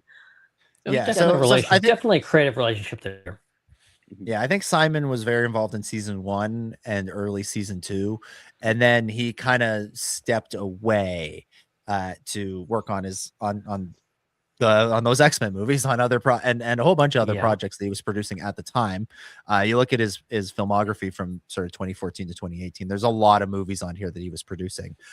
So he steps away while still being available and being involved, but to a lower capacity than he was in season 1. But I think again that was a good working relationship that was established. And the series finale of Rebels, there's like 6 writers credited for those 2 episodes. It's kind of ridiculous, and it's really just the people that were the creative voices behind that show, the key creative voices behind that show. They all kind of got a credit on that. Like, look, listen to this. Family Reunion and Farewell is credited to Dave Filoni, Henry Gilroy, Kiri Hart, Simon Kinberg, and Stephen Melching. That is 5 Kiri writers. Hart? Exactly. Like Wait this a is minute. literally, and Kiri Hart, she was a big player in Lucasfilm from 2014 to 18. So like I think that like that credit and the fact that she did some writing on there is probably indicative of the amount of writing she did on the entire show. It's just for once she actually got the credit, because this episode was kind of a celebration and a send off to that creative team of Filoni, Gilroy, Hart, Kinberg, and Melching. Who were all key players in those early days. Yeah. Also, one more thing about X-Men. The best X-Men film is Logan by James Mangold, writing and directing. I agree with that. Produced by Simon Kinberg. Okay, fair enough. Well, there we go. So we're good. That's it's not 50-50 anymore. It's 60-40. We forgot about Logan. The best X-Men film. Yeah, I skipped over Logan, and I also skipped over like the Deadpool movies and stuff. Logan was a mistake. Deadpool was not. Wait. Hold on a minute. I love Logan. I only saw it once, but I never wanted to see it again. No, a mistake on my part to skip over. Deadpool, I intentionally. I thought you said Logan Logan's as an a amazing movie was a mistake. I was about to go to war with you, Dominic. Yeah, there would have been a civil war. No. Excellent. The entire movie. internet was going to come part. after you. It was a mistake on my part to skip it. Did Logan kind of, was that the first in the kind of series of like, okay, let's go back to this actor when they're older and do like that kind of trope of like, type of movies? Yes and no. Like, yes, in the sense that it's that type of movie. No, in the sense that Hugh Jackman had only played Wolverine 3 years earlier in Days of Future Past. Like, right, but then that also was like kind of like that too, because you had 2 Wolverines in that, right? No, he's the only Wolverine in that. In Days of Future Past, because he's the one that goes back in time, right? Wait, First Class, is there not a Wolverine in First Class? No, he has a cameo as himself. There's a cameo of Hugh Jackman telling them to F off. It's been so long, I forgot he was the one that they didn't have a younger version of when they had the younger version of like all the other ones. Okay, I guess it's just because like he seems like so old in the movie. That's why. But it's that type of movie. It is that type of movie. It very much laid the groundwork for what we see now with The Last Jedi, with Indiana Jones and the Dial of Destiny, with Picard, with all that stuff. Yeah. Blade Runner 2049. Yeah, there you go. There's another one. That was like that. Yeah. I hate to drag out this point just a little bit, but you brought up something, Don, which I think is important. It is going to be interesting to see with this trilogy, if it's 10, 11, 12, how much Dave wants to kind of, I don't want to sound like one of his haters, but like inject himself into this trilogy. Because, obviously Kathleen Kennedy didn't do that with the sequels because that's kind of not her strength. She's not a writer-director. And I think that, I think everyone thought she was the George of the sequels, but she isn't for different reasons. But Dave is a writer-director.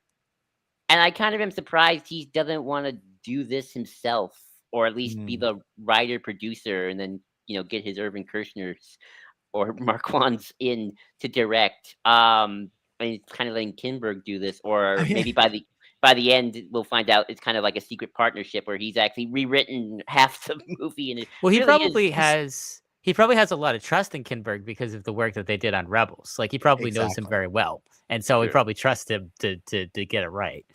Also, it just occurred to me: would Dave's version of Irvin Kershner just be George?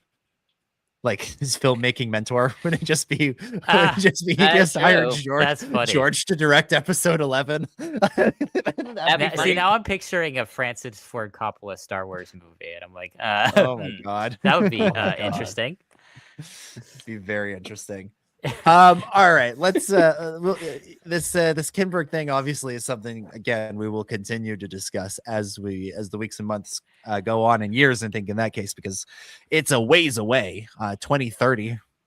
How old will you be in 2030? Let's not think about that. I don't want to think about how old I am now.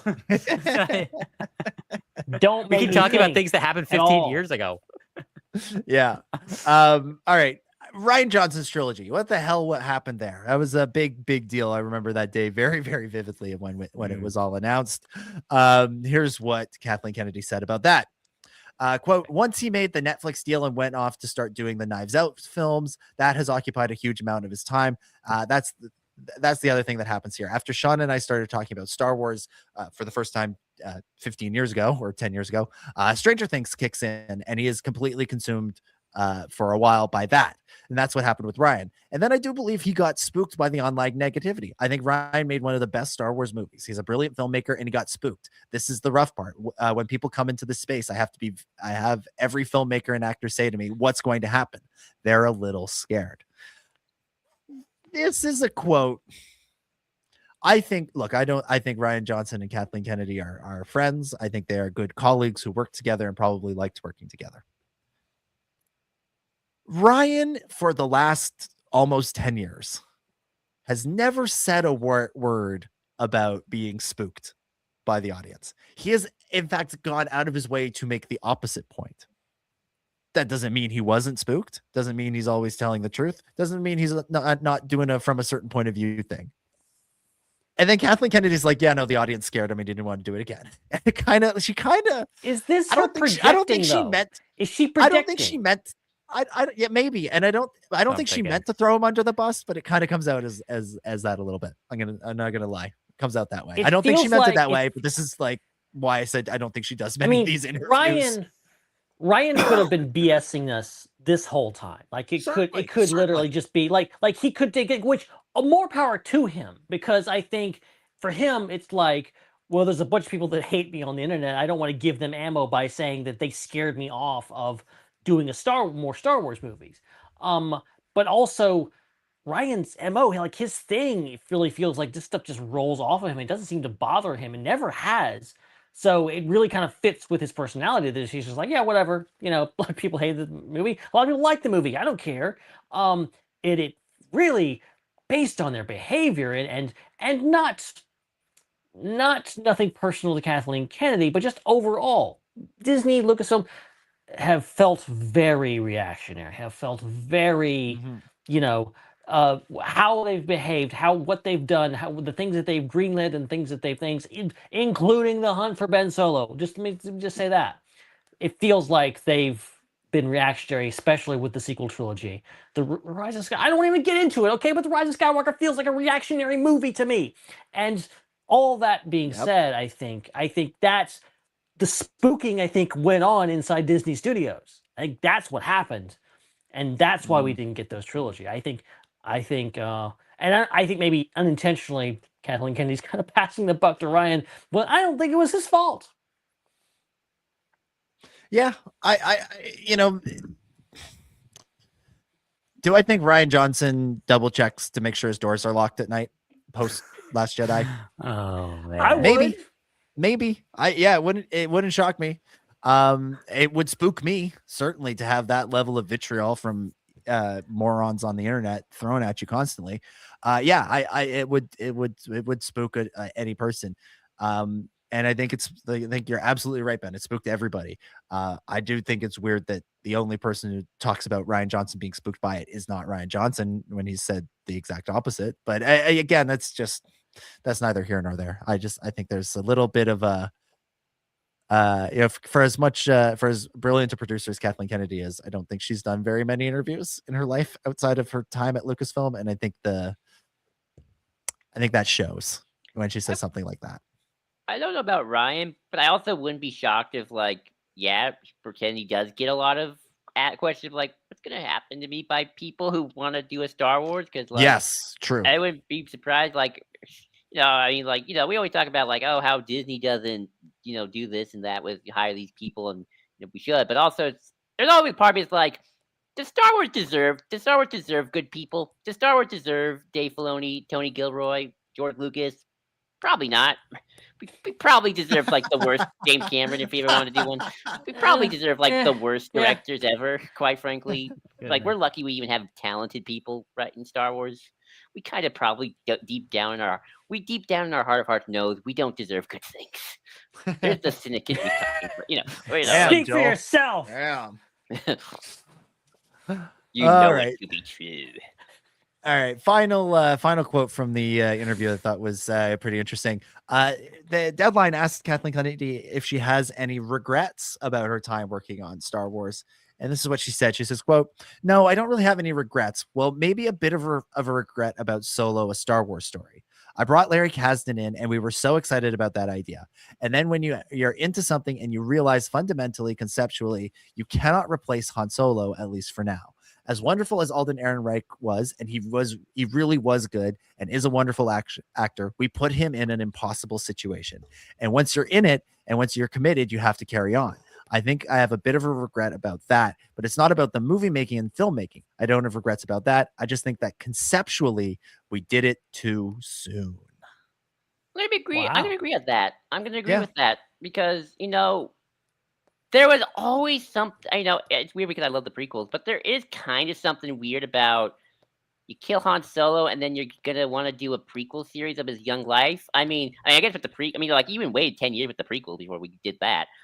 It's kind of like that. There's kind of that, we're still kind of on, we got Han Solo played by Harrison Ford, and I love Alden, of course, but I do think we have to take in mind Han Solo is beloved. A good chunk of it is because of Harrison Ford. I don't think you can completely separate the actor from the character, at least at that moment. Maybe now you can, to some extent, because we're kind of moving past that. But it'd be like, hey, let's recast Hayden Christensen for Ahsoka. It's like, no, we haven't gotten past that point yet, especially with Hayden being so young and still. This is the perfect time for that now. Well, I don't usually do this, but I would invite anyone to go back and listen to an older episode of the Star Wars Underworld podcast, specifically pre the trailer release of Solo, a Star Wars story. During the production of that movie, we were not on board with that idea. I remember having very intense conversations about how we thought it was a bad idea, that Solo, Star Wars story was a bad idea. We were wondering why they were doing this. And it's funny for me in retrospect, because I think, honestly, Solo might be my favorite Star Wars movie of the new bunch. Honestly, pretty good. I love that movie. I love that movie.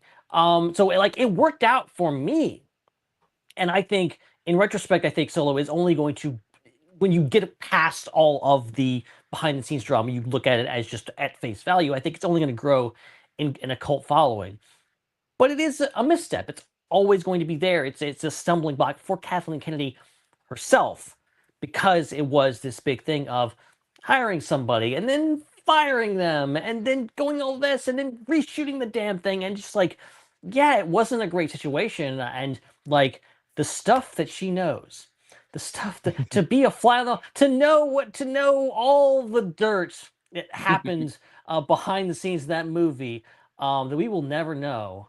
Or maybe, I don't know, when does your NDA run out, Kathleen Kennedy? I want to know. Hey, open invitation, come here, let's talk. I think it was Solo. Again, this is what I was saying. Like there was a failure to manage up, because there's very clearly there was a very clear mandate from Disney to do more Star Wars movies faster, and this was an idea that they were excited about. They went with it. It sounds very corporate friendly, like we're doing the Adventures of Young Han Solo. Just say that to anybody at any point other than 2018, and your odds are people go, yeah, that sounds great. I'll be there for that. You say that to somebody in 2007, they're like, sure, sounds great, I'm there. But then it was like every bet that they made with that movie, they bet wrong. Like they lost that I don't know if the house won on that, but like every bet was they bet wrong. They bet wrong that audiences wanted a new young Han Solo. They didn't. They bet wrong on releasing it in May. They should have pushed it to December, as they had done with the other Star Wars movies up until that point. And they definitely should have done it after they decided to change the directors. Again, I would argue that they bet wrong, because Kathleen Kennedy had to choose at that moment. Did she go with Phil Lord and Chris Miller and their vision for this movie, or did she go with the Kasdan's vision? And she chose the Kasdan's. And we can sort of pin it on Larry if we want, because he's got the experience of writing various Star Wars movies. So why wouldn't you go with him? And yeah, they are friends. You can say that, Joel. But I think they were pinning it on Jonathan Kasdan, because he was supposed to be a big part of their other plans for more Star Wars stuff beyond just Solo, whether it was Solo sequels and spinoffs, or he wrote a treatment for a version of Indiana Jones 5 that ultimately didn't happen, and the Willow Show, which anybody want to watch it? Too bad if you do, because it's not available on Disney Plus anymore. Whereas Phil Lord and Chris Miller have just gone on to do hit after hit after hit after hit. So you kind of think you probably should have gone with them and trusted their vision for the movie, and maybe you wind up with something better. Maybe you don't. Maybe it's even worse. Maybe the situation is even worse. But in retrospect, it looks like every point where there was an option to pick something that might have been better for the movie. And this is no disrespect to Ron Howard and what he did with it, or what the final product of the movie itself is. They chose the wrong option with that one, and it did create a little bit of I do think a little bit of a spin out for Star Wars, where they weren't able to react for a little bit. And they doubled their budget. Yeah, They couldn't take back. Solo and the Acolyte both have the same problem, which is they both suffer from not getting a follow-up. Like, I think because they're both setups. Like, the Acolyte season 1 was a setup for the actual plot, and Solo is also a setup for the actual plot. And so I think the biggest mistake from Solo was not making it. It was also not changing the directors. It also was not putting it out 6 months after you had a Star Wars movie that got some mixed reviews, or putting it out at the same time as like a Marvel movie and a Jurassic movie and a bunch of other Pixar movie and all this. The biggest mistake was not making a Solo 2, because there's no way that a Solo 2 would have had that perfect storm of things making it perform as poorly as Solo. Like, I think Solo 2 would have been a Rogue One level spin-off movie, and I think people would have gone bananas for it. And I think having a story that had even more focus on Kira and Maul would have been so interesting, and I think people would have been all for it.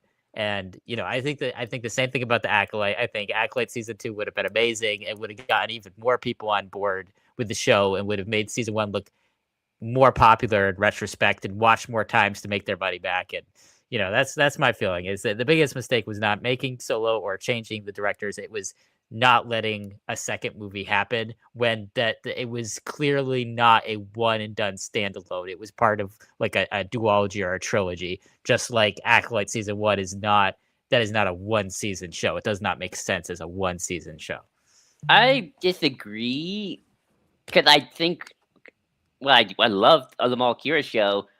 I don't think could have cared less about seeing more alternate Rai Han Solo, because I think he's the least interesting part of that movie. And that's why. But I don't even think getting a sequel would have been interesting, because I don't think Han Solo is that interesting until you get to him meeting Luke and Leia. I honestly wouldn't even call it Solo 2. I just call it Kira and Maul, a Star Wars story. No, I wouldn't have called it that. The follow-up was actually a Mos Eisley Cantina movie. There we go. That Han and Chewie, apparently, this was the reports at the time, wouldn't have showed up until about halfway through. Which that would have been really popular. That would have been a slam dunk. Rest in peace. Maybe. Hey, so there it is. That's Kathleen Kennedy's exit interview. There's more to it. You can certainly read the whole thing on Deadline, but I think those are the key points from this as she begins the process of reflecting on her time as Lucasfilm president, while also giving us a little glimpse into the crystal ball of what might be coming next from her successors, her handpicked and hand-groomed successors. Let's take a minute here and actually talk about what we plan to talk about this week, which is the shakeups coming to Galaxy's Edge. This was announced this week in a story in the LA Times that the California Galaxy's Edge, at the very least, is getting a little bit of a makeover. It's going to be moving away, not entirely, but moving away at least somewhat from its sequel trilogy origins and moving more into a Return of the Jedi original trilogy era focus. So Darth Vader and Imperial Stormtroopers are going to replace Kylo Ren and the First Order Stormtroopers. Han Solo and Princess Leia will be brought in as characters. Characters like R2-D2, Rey, Ahsoka, Din, Grogu, and Chewie will all continue to be part of it. They'll be renaming some of these shops and stalls, including First Order Cargo, which is getting changed to Black Spire Surplus. There'll be Rebel and Imperial themed items added to the shop, which kind of there already are. It's just Resistance and First Order.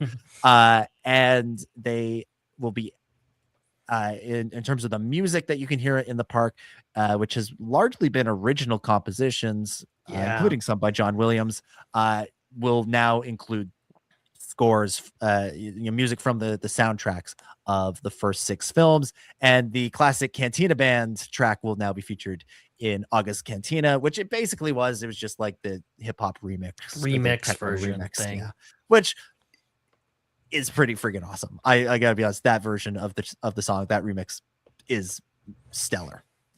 It's really good, but they are now going to at least work into the rotation the classic version of it. Joel, this is the reason we brought you on to talk about this. Yes. That was the actual goal, and then Dave Filoni, the top Lumen story Brennan, this week. and Kathleen Kennedy changed their mind, or decided to make some announcements and change the whole plan of the show. So, throwing it right to you, give us your thoughts on these changes coming to Galaxy's Edge. I think my thoughts can be best described through this little thread on Blue Sky, which I'm going to read to you from my favorite reviewer, the Movie Bob. I don't agree with most of the Disney has only made mistakes with Star Wars takes, but if there's an original sin in their management, it's that they started out assuming everyone would care way too much about timeline consistency for park immersions, and it complicated everything. Like, I firmly believe the sequels are like they are, is at least 65 to 70% because the mouse absolutely needed original Star Wars-esque stuff to be prominent at the parks, but also the parks to be current to the movies. And no, guys, no one gives a shucks about that. Seriously. It's like thinking kids are going to have a spell broken because Chip and Dale are 6 inches tall next to Mickey and Donald. No, they'll be fine, so long as the heads don't come off. That's not how kids work. People wouldn't have cared that 77 stormtroopers were near new backdrops. And I think he's right, because I think this was inevitable. I think that, look, I think as hardcore Star Wars fans who do podcasts like us, the idea of a completely canonical in-universe land with a story, with like a canonical story, is really cool and really interesting. But it's the same problem you have with the Star Cruiser, although Star Cruiser was like that times 20, which is most people don't care about any of that. They like, this is where you're right, Dominic. They don't care about ABY, BBY, CBS, NBC, LMNOP, Z, whatever. They don't care about that. They don't care about Joel, I have been told by many people that ABY, BBY is very important to them. So I don't know. But they don't care about that. They want, most people don't even call Galaxy's Edge. We call it Star Wars Land, right? And look, Galaxy's Edge is beautiful. I've been there. We've all been there now. It's a beautiful place. I felt like I was with my people when I was there. It's less like the immersion is great. But also there's a part of me that's like, but I kind of want to take a picture with Darth Vader. I want to take a picture with the Emperor, get a Thrawn meet and greet. What about prequel fans? If Dan Grievous is in the chat or listens later, you telling me he's not gonna come to here all the way and just take a meet and greet with General Grievous and the Separatist Council and take their pictures? Like I would be there with him. I think that would kill Dan. Actually, I think Dan would just drop dead if the Separatist Council and General Grievous were there, and he could take a picture. He would do their autographs. He would die and go to heaven. Exactly. And I think this was kind of inevitable that they would have to give up some of this to some extent anyway. And I think it's fine. I mean, there's still going to be sequel stuff. I don't think it'll be original trilogy forever, although, yeah, it's the 50th next year. So, got to get that ready to go. Yeah. And, the parks have always been marketing gimmicks. I mean, the thing that people don't understand about Disney, they're not a movie studio. They're a park business. The movies create the content to put in the parks. It's the cycle. That's where they make the real money from. Circle of life. Exactly. That's where they make the real money, from the parks and the real estate and the big money. So that's how they stay in business even during strikes. So this is inevitable. I'm sure they'll even add Starfighter characters if that's a success. And they'll just keep updating it and stuff and like that. So yeah, I think people are a little maybe upset. Like I love the sequel too, but come on, guys. I think this is what is needed. Yeah, it was always odd to me that they locked it in so specifically into any time period, because it was so of that moment. It was so of 2019 that it always felt like change was going to be inevitable, and it was always a matter of how are they going to do the change, because it feels like they couldn't keep that going forever. And I do think that is something where and like you said, I love Galaxy's Edge. I've been many times, and I will deeply miss it for the foreseeable future. But it has always been odd in the way that it was pitched and promoted and then executed upon, because this idea of making it one day in the Star Wars galaxy, okay, that's kind of cool, that's kind of a neat idea, but it does limit what you can do. It does limit your ability to really draw people in. And so the thing that they were supposed to be like this like thing where you go and you like live it, and all the cast members are in character and they have their own backstories that they've written for themselves, all this stuff. They just kind of did a shit job at that. And I'm not hating on the cast members, on the workers. Like, I mean, Disney, like I remember going there ready to have this experience. And then you got there and this became a bigger deal more recently with the Jenny Nicholson's Starfighter, Star Cruiser video. But like the game that you could play, the immersive thing you could do was scan a QR code, and then you got like a pre-written message from Rose or some other character, and it wasn't exciting. It didn't have that level of immersion that they had promised us, that they had suggested that it would. And and so as its time has gone on, the park has already become more and more this sort of like general catch-all Star Wars thing, and I think they just need to embrace that even further and just say, yeah, you know what, Darth Vader's over there, Din Djarin's over here, Rey's over here, Darth Maul's over there. Like just embrace it fully. Like forget this idea that it needs to be in canon. You've written stories for Batuu, that's great. Batuu is a place that we can read about in books and comics. Now let's just make it into a fun theme park experience, because I still think that like the gold standard for a theme park is the Harry Potter land. And they went for accuracy with what you saw on screen and fun things to do. And well, that's another park I won't be going to again anytime soon for different reasons. It's well, kind of the same reasons. It was like you walked in there and it was really like you felt like you were part of that. You were having a really fun Harry Potter experience, and Galaxy's Edge comes really close to that, but it doesn't quite go all the way there. It comes up just a little bit short, because there was like this promise that they never fulfilled of immersion, and then because they took half measures on that, they never quite embrace the let's just do fun Star Wars thing side of it, which is have Darth Maul, Darth Vader, Rey, Luke, Han, Anakin, Obi-Wan, Din, Ahsoka, Omega, whoever, Kazuda, Ezra, like have all of them all running around at the same time. And that I think is more what they need to embrace. And look, when the immersion stuff worked, when it worked really well. Chris, I think you and I were there one time, and Ray is like gathering everybody together for a secret training mission where we're gonna practice running away from the First Order, and Chewie is gonna be the First Order, and like Ray's like, all right, everybody run this way. We all run this way, and then she's like, all right, run that way. We're like, run that way, and like we just bought into it. We're like, yeah, fuck it, screw it. We're in this. We're gonna run around. We're having a grand old times. Little kids though, they truly bought into it. Like Ray was like, come on, this way, we gotta hide. And this little girl dove into a bush. And Ray's like, youngling, no, you can't go in there. It was brilliant. If you remember watching the podcast, I did a hit from the podcast from Galaxy's Edge, I think last year, 2 years ago. And the stormtroopers came up and they like invaded the show for a minute. That was pretty great. I was there one time. I had my Ahsoka shirt on, and V Marathi walks up to me. She's just like, doesn't have anything else to do. She just comes up to me. She's like, any friend of Ahsoka's a friend of mine, and shakes my hand and then keeps going. I was like, that was awesome.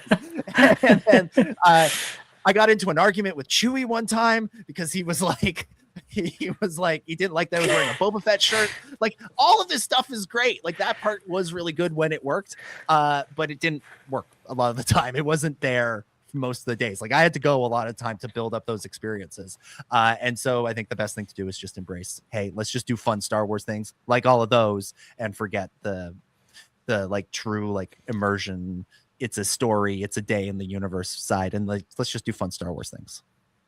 Yeah, I'm shocked that, I mean, it kind of makes sense because it takes a lot of planning. Like, theme parks take a lot of planning. You can't just make something happen.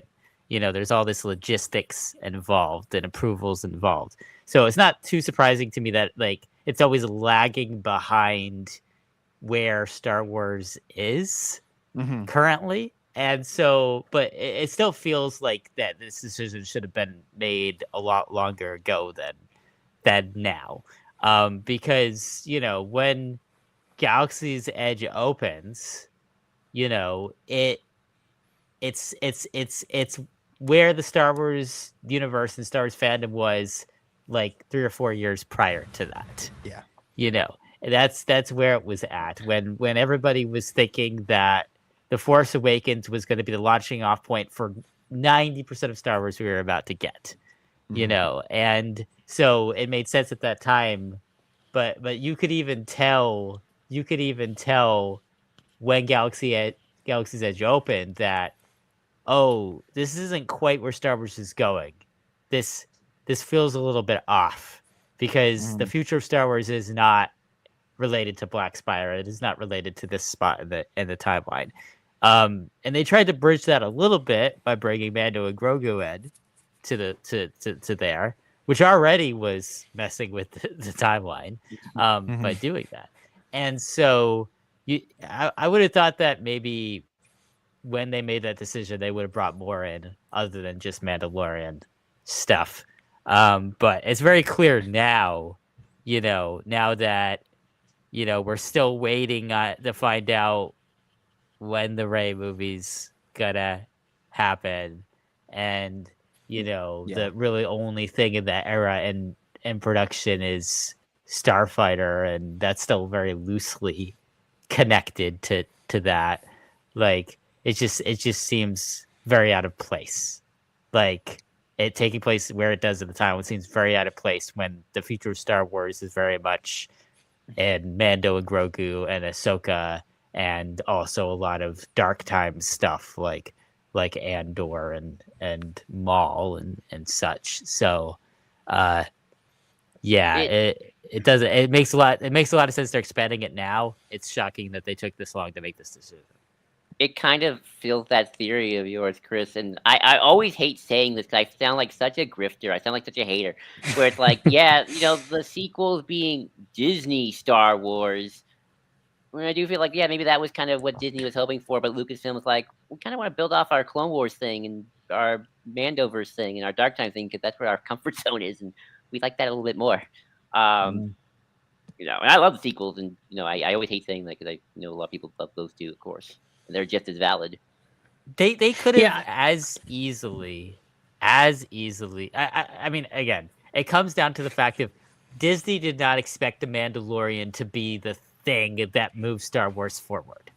Like, it was an experiment. Yeah, exactly. It was like, oh, we're going to make a live action show. It's going to be kind of shorter like the Clone Wars, but it's going to be live action. It's going to have Clone Wars influences and Dave Filoni in it. They did not expect it to catapult Disney Plus into competition with Netflix. Like, that was not an expectation of theirs. And I think it was that completely just changes the trajectory because, we're there watching Rise of Skywalker. And at the same time, Mando season 1 is coming out, and at that point, we did not realize that one would be the end of an era, and what would be the beginning of another era. Like, we did not have that feeling at that time. Then the pandemic happens. Then all the other movies are pushed back. Then all we have is streaming. Then everybody's watching everything that comes out on Disney Plus and everything that comes out on Netflix and Hulu and Peacock and all these million other things. And then all of a sudden, it very quickly becomes clear that, tying the park into the movie universe exclusively. Yeah, that didn't end up being the best decision. Did they know it at the time? No, but they could have corrected faster. I think that's the only point, is they could have corrected it faster. They could have not just brought in Mando and Grogu in there, but they could have also said, okay, we're just going to bring in Andor and all the stuff on Disney Plus and Siege of Mandalore and like everything in there right away. They could have done that way sooner than now. Well, yeah, and the fact that it's Black Spire Outpost, the fact that they went to all the trouble of creating this whole new world, this whole new planet of Batu, is genius in a way. It is genius in the way that it's very malleable to whatever they want to do with it. Whether that be, because a lot of people have thrown this criticism around of it's like, why didn't they just make it Tatooine? Florida's kind of like Tatooine in climate. So why didn't they just do that? Or why didn't they just do something that should have been Dagobah if it's Florida. That's true. True. That's even better point. Tatooine for California, because we're desert, really. But they really wanted to have their own planet, Disney's own planet, basically, to go, okay, we can do whatever we want with this, and we can tie it in with different things. I think that was always the plan to, okay, now it's sequel trilogy stuff. And like, you have Rise of the Resistance. That's obviously not going anywhere. That's always going, unless they retheme it, which would be dumb at this point because, it's so new. But the rest of it is like pretty vanilla in a way that it can be just changed to whatever. So it's actually, as you're saying, Chris, like, it's weird it's taking them this long. That kind of hit me when this news came out. Like, wow, we haven't had Vader in the park.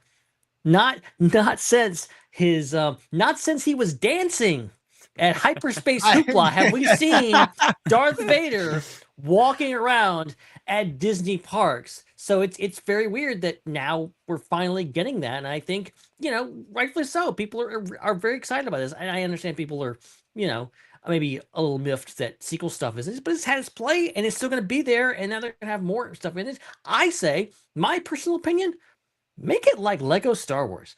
Just throw everything into. We all love. Who else loved playing Lego Star Wars 2 and Lego Star Wars 1, walking around the cantina, and then you'd bump into Obi-Wan Kenobi, and then all hell would broke loose, and just like everyone would start killing each other. Like, make that Galaxy's Edge. Like, have a face-off between Kylo Ren and Darth Vader. Make that happen.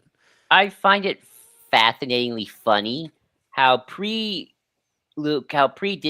under Lucas, Disney parks were completely silly with Star Wars. Dance Dance Revolution and like the little kitty lightsaber teaching thing, which was cute. Then Disney buys it and people are always like, "Oh no, are they gonna Disney-fy Star Wars?" Blah blah blah. Exactly. They always go Disney always goes the complete opposite direction. It's like, no, we're gonna take Star Wars seriously with canon and ABY and BBY matters, and it's like we're gonna be like almost uber serious with this, and like it went the opposite direction. And look, when it comes to like the movies and stuff like that, yeah, I want that. When it comes to Disney parks, man, I just want like the Disney villain bash off where it's like, here's Maleficent and Jafar. I think it's Darth Vader and the Emperor and Green Goblin. They're all dancing and like having a wicked time together, and then they fight the heroes. I just need to know, Joel, what year ABY did Snigganoopala's Hyperspace Hoopla take place in? That's what I really need to know. That's the real question. That's the real question. And look, I completely understand the Imagineers and the creators behind, which there were many of. Not just from a corporate perspective, like the actual artists, the people that made Galaxy's Edge, that created that story, that really put their heart and soul into it. That idea, like kind of almost like a really big DM for a giant, a game of Dungeons and Dragons, like someone that's really focused on the details. Like we're like you're saying, Joe, like they came at this, we're gonna get this right. We're not gonna half-ass this. We're not gonna come at this and be like, oh, it's just Star Wars land. Like, no, this is the big deal. We're gonna do this right. We're gonna make sure it's canon. We're gonna make sure people feel like they're in the real world. And I understand that. But I think at this point, it's okay to let off that gas a little bit. It's okay. We've had the fun. Let's have some fun. Let's have things and let's change things out. And I really hope in the near future, there's a part of this where we see clone troopers walking around Galaxy's Edge. We see maybe they can work out some weird thing with battle droids and have B1 battle droids walking around, or or just like theme it to Starfighter or whatever the next trilogy is going to be. Like, let it evolve, let it grow, because I think that's one of the disappointments I've had with Galaxy's Edge, is that it kind of like it was there, and then we had Rise of Resistance, and then it's just kind of like stagnated. And as much as I would be there every day if I could, it's not encouraging to be like, well, I'm not really missing anything. I've seen it. I've seen Galaxy's Edge, but there's nothing new there. And this is something new, and there always is room for more stuff. So I think this is a step in the right direction. And I think it's going to be really cool. I think this stuff plays really well on social media. Imagine people having experiences with, you've seen the viral, the guy getting roasted by a stormtrooper. If there's one Jedi left, you're not him. And just like that whole thing. Like, imagine people getting roasted by Darth Vader. I'm imagining they're going to have like AI Darth Vader voicing him or something like that. So that's going to be interesting. Well, they did get James Earl Jones' voice, so I am 100% ready for Darth Vader to do this to me, and I am 100% going to go. My lord, my lord. As you should. Yep. Force choked out. Yeah. All right. I think that's as good a place as any to end it, and let's begin to wrap things up for this week. Wow, we actually had kind of a lengthy show. Like, I remember the days when there were stories. I know. 2 topics. That was it. It was gonna be a short show. I think I told you, Joel. I'm like, no big deal. Give me a short show. Just come on. It'll be no big deal. We'll knock it out in an hour. No big deal. The 2 very big stories. So that's been a lot of summarize all my thoughts on Ion Can on Monday when we talk about it again. That's right. Yes. You can follow us at the SWU. Catch another show next week. Dominic, thank you for hosting. It was my pleasure as always. This was great fun. Good luck, Dave. Good luck, Winwin. Thank you, Kathy. Can't wait to do all this again in 7 days' time. Heck yeah. Follow Dominic on social media at DominicJ25. Ben, thank you for hosting. Oh, it was a pleasure as always. And if for some reason you haven't got enough of what's coming out of my mouth right now, the Intergalactic Peace Coalition podcast is back, ladies and gentlemen. And we did a catch-up episode. I have not edited it yet, but the current runtime is 3 hours and over 30 minutes. Because we tackled the top 5 most anticipated films of 2026. You can guess which one is my number 1. You can guess. Figure it out for yourself. It's Devil Wears Prada 2. Haha, gotcha. Wait, there's a Devil Wears Prada 2? Okay, now I'm excited. Yes. I didn't even know that. But Nice. yes. But also myself and Zach had to explain like where the hell we've been the past few months when we haven't been releasing episodes. I went to Hawaii, he went to Mexico City, we did a deep dive on that, and then also our goal is to release more episodes in 2026 than we did in 2025, which is more than 3. Oh, it's doable. Especially if you do a review of Devil Wears Prada 2. Well, you gotta go do an episode the week before the movie comes out where you review Devil Wears Prada 1. Oh, then absolutely. Wait, you haven't done that yet? Oh my goodness. Are you assuming that I haven't seen Devil Wears Prada 1 500 times already? Well, you would be correct. Oh, you see, now that we've been talking about it, I did see paparazzi of Anne Hathaway on that set. Now that I think about it, but I had to bury that memory. I see so many photos from people on sets. I just forget most of them. I did know that. On the Intergalactic Peace Coalition podcast, will you be covering the biggest TV show of the end of 2025? The Crave original series, Heated Rivalry? Well, I guess we have to now, don't we? Oh my goodness. We've covered crazier things. You know that for a fact, so... Wow. Oh, I'll tune into that one. Yeah, that sounds very interesting.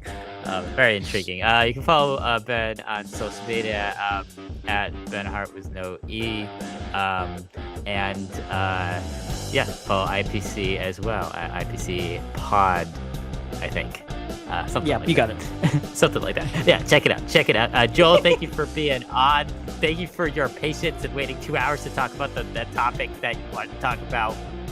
Oh, no, it was my pleasure, and, I just hate to say it, but I feel like when Ben was talking about his most anticipated films, I gotta be honest, I sometimes feel like I might be cheating a little bit on Star Wars, because, Supergirl, man, that movie's kind of taken my heart, and it's also so close to my birthday, too.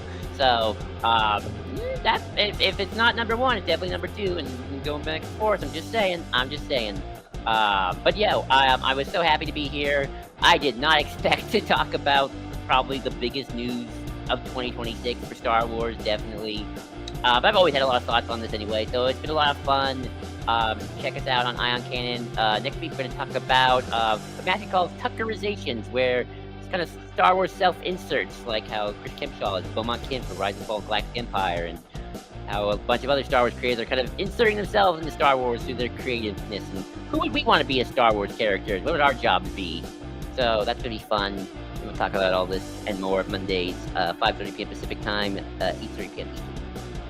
I remember it broke my brain the first time somebody pointed it out to me that the main character's name was Luke, and that's short for Lucas, as in George Lucas. I was like, what? Oh my God. It blew me away. I know, right?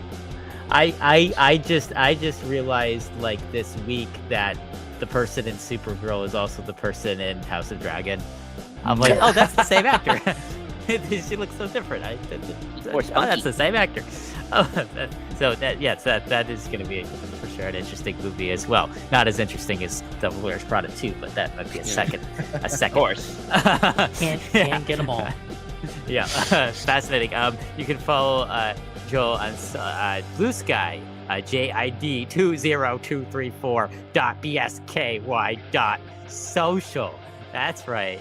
That's Blue Sky, you gotta work on these damn usernames, guys. Please, Blue Sky. Come on, man. And that's if you are in a state where Blue Sky is illegal to access as well. Gee, I wonder how that is. If not, you'll just have to tune in to Ion Canada, which thankfully is legal everywhere. Still, we hope that it still is. Fighting the good fight. Check that out. Check out all the other shows on the Star Wars Underworld Network as well. The Raeside, Tales from Beyond the Galaxy, Tractor Beam, and more. And make sure you head over after this to the Star Wars Underworld Network Discord to continue the discussion. What's going on, Joel, tomorrow night? Tomorrow night, we are hopefully going to be able to watch The Mandalorian episodes 3 and 4 Nice. If all and maybe 5 if the technology doesn't betray us. Because we are doing a Mandalorian rewatch before the movie, and might I just say for everybody, try and rewatch The Mandalorian. If you remember, because you will remember why you love these characters, and why even after season 3 was a little bumpy, I still want to see these 2 guys have adventures, and because I love these guys so much. Getting Grogu. That first episode's still a banger. Still a banger. Awesome. So make sure you join the Discord. Links in the description. Make sure you subscribe and review if you're listening to the show. Punch the subscribe button if you're watching it on YouTube. Thanks to everybody who keeps us going by super chatting occasionally. It's just enough to pay for things to keep things going. So we really still appreciate anyone who does. And then anybody who's a channel member as well. That's a huge part of keeping everything going as well. So thank you guys so much. We appreciate y'all in the TK squad over there. All right, we'll be back next week. But until then, for Joel and Ben and Dom, my name is Chris, and may the Force be with you.